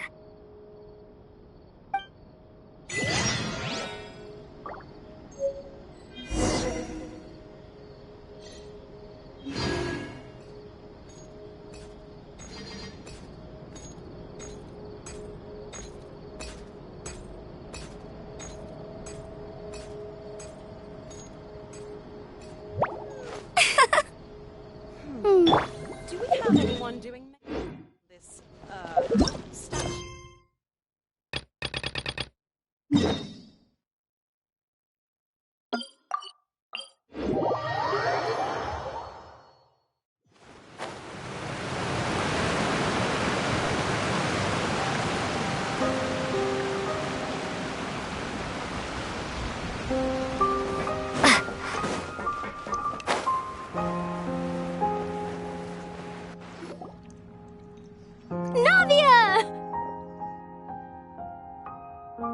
Oh, it's you. What brings you all here? Hey, we're just having a look around. I'm here to update myself on how things are going here. Oh, the Fatui are here too. Let me introduce you. This is Mr. Garunt Snežević. He represented the Knave in sending us a large amount of supplies, and is helping with our work. Our residents are hard at work as well. Thanks to everyone, work is progressing nicely. We've lost a lot of people, but we're moving forward. That will have to be enough. Hello, Miss Charlotte. I'm a big fan of yours. I especially like that article you wrote last year about Fontaine's stray cats. But if you don't mind, could you not emphasize our role too much in your report? It's not charity we're doing here. We just happen to share the same interests as the Spina. I get where you're coming from. I'll keep it as simple as possible. Or would you be willing to feature as friendly neighbors? That would be fine. Thanks. Oh, you're back too. How are things? We finished laying down the construction materials. It'll be another hour before the workers are able to go over there. Huh? You're here too, Clorian? Well, her reputation's greatly risen after that whole duel business with Miss Farina. So she's here in Poisson to wait out the heat. All right. She really came here to help me out. There's too much to consider in the reconstruction of Poisson. The Spina has need of more decision-makers. And, well, I do already happen to be connected to Mr. Callis. Oh, wait just a moment. Do you mind me asking a few questions? You know, about how you felt before the duel, about what it was like facing down a god. There's lots of exciting material there, I bet. Forget it. I'm sure you can find a better theme than that, Miss Charlotte. I see you're the same as always. Couldn't you do me a favor, for Navia's sake? Well, if we're talking about doing things for my sake, you might as well just take a few more photos of me. Or of the Traveler. It's better than wasting time persuading Clorand, at any rate. Of course I will. I'm not gonna let her off that easy. All right, then everyone who wants to be in the photo, gather up. And smile.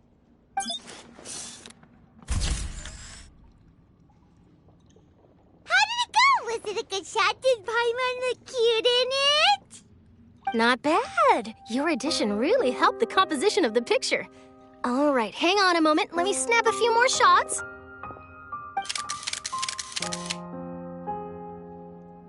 All right, that should do it.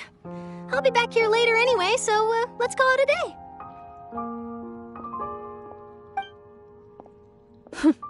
You're very quick. Speed is of the essence when it comes to the news, and freshness is the key. Also, not to brag, but I'm pretty good at building connections. Who knows? I might eventually get that interview with you after all, Miss Clarand. Wow, you really do have that never say die spirit. I'm impressed. I'll hazard a guess that this is how you got that interview at the Fortress of Meripede.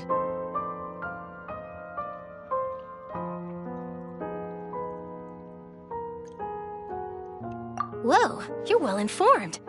Let me make a guess, too. I asked Sijuin who told Monsieur Nervillette, and he told you, right? That's a very complete information chain. In truth, all Monsieur Nervillette asked me was, when did the fortress become so friendly towards the media? I told him that it was best not to speak too soon. There's no guarantee that Ridsley will make a personal appearance. You're right. I've got to treasure every moment I have with them. In which case, I'll be making a move first. Stay safe now. And tell me if you hear anything interesting. I'll treat you to afternoon tea in exchange.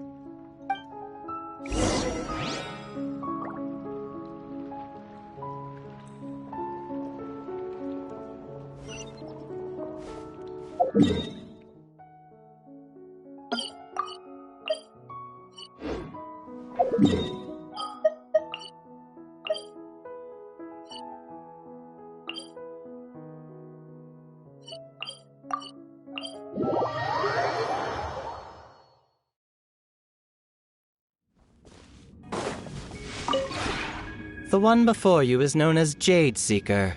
One travels far and wide, seeking naught but to witness all of the treasures this world has to offer. Ah, encounters with fine treasures cannot be forced.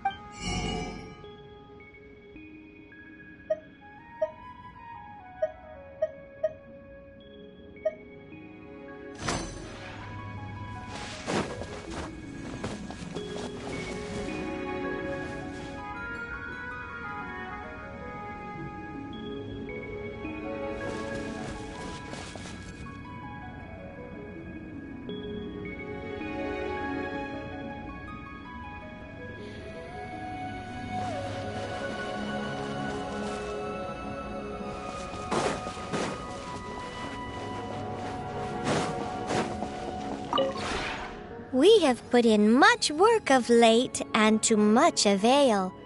Slowly but surely, the area is coming to life.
If you ever have any questions...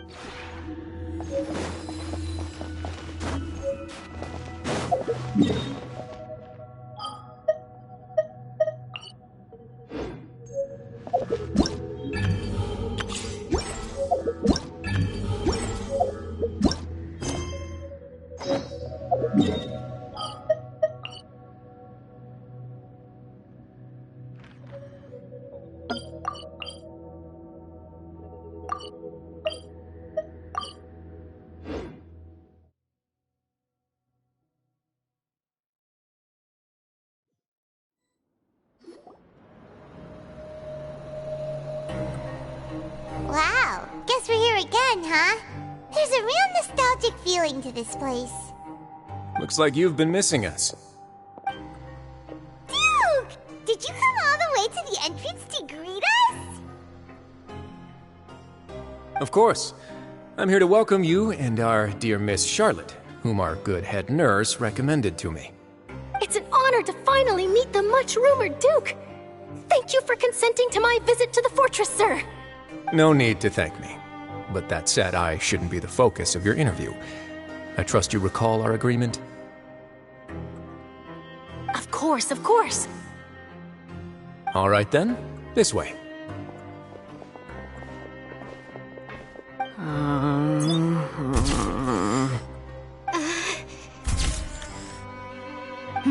Hey, no need to be so nervous.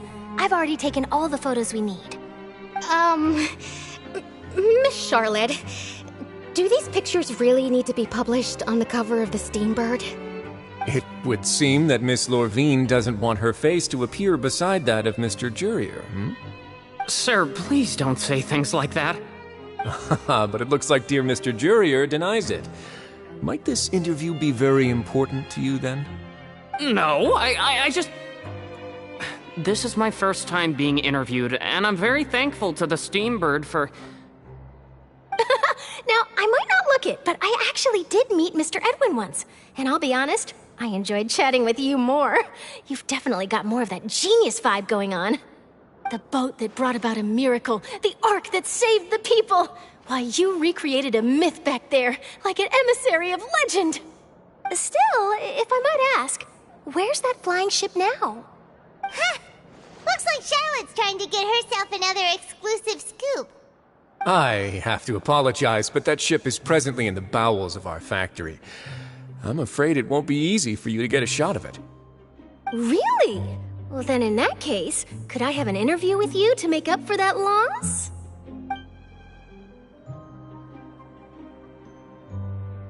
You already know my answer, I'm afraid. Best you interview our head nurse instead. Or perhaps you'd like to take another photo of this couple of researchers? Did you really have to use the word couple? Well, then, 2 solo photos will do. Is my hair messed up? Please, someone help me have a look. Things sure are getting pretty lively here. We've seen this kind of thing before. Oh, seems like everyone's here. Would any of you like to try this new drink I came up with? Ah, Siegeween. Hey, Miss Charlotte. Why don't you, take some pretty photos of our head nurse? Sure. Come on, Miss Siegeween. Over this way. Let's find a brighter spot. Huh? Sure. Do I have to smile? So, how have things been at the fortress?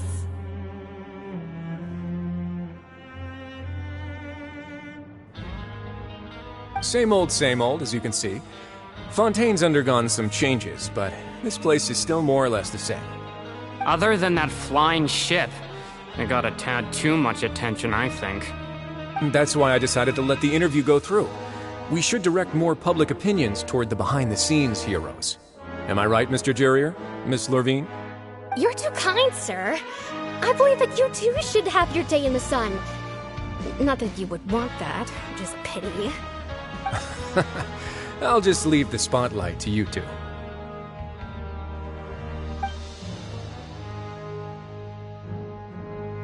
I see. Lots of things happened that day, huh?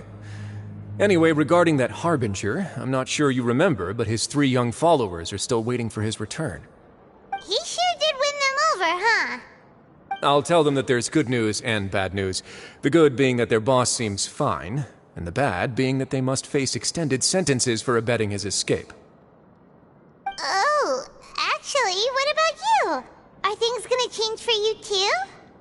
What change can there be? The fortress will keep chugging along, and so will my duties. As to what Miss Farina's departure will mean for the nation, and if our laws and governance will be transformed, we'll leave those to the folks in the overworld. Hey everyone, the photo shoot's done. Good. In that case, let's call it a day here. Thanks for your cooperation. Come on, Traveler, let's go. Till next time, everyone! There'll be a next time? Maybe. Who knows? I might write a story about the underwater factory next time. Until then... All right, last stop, the docks.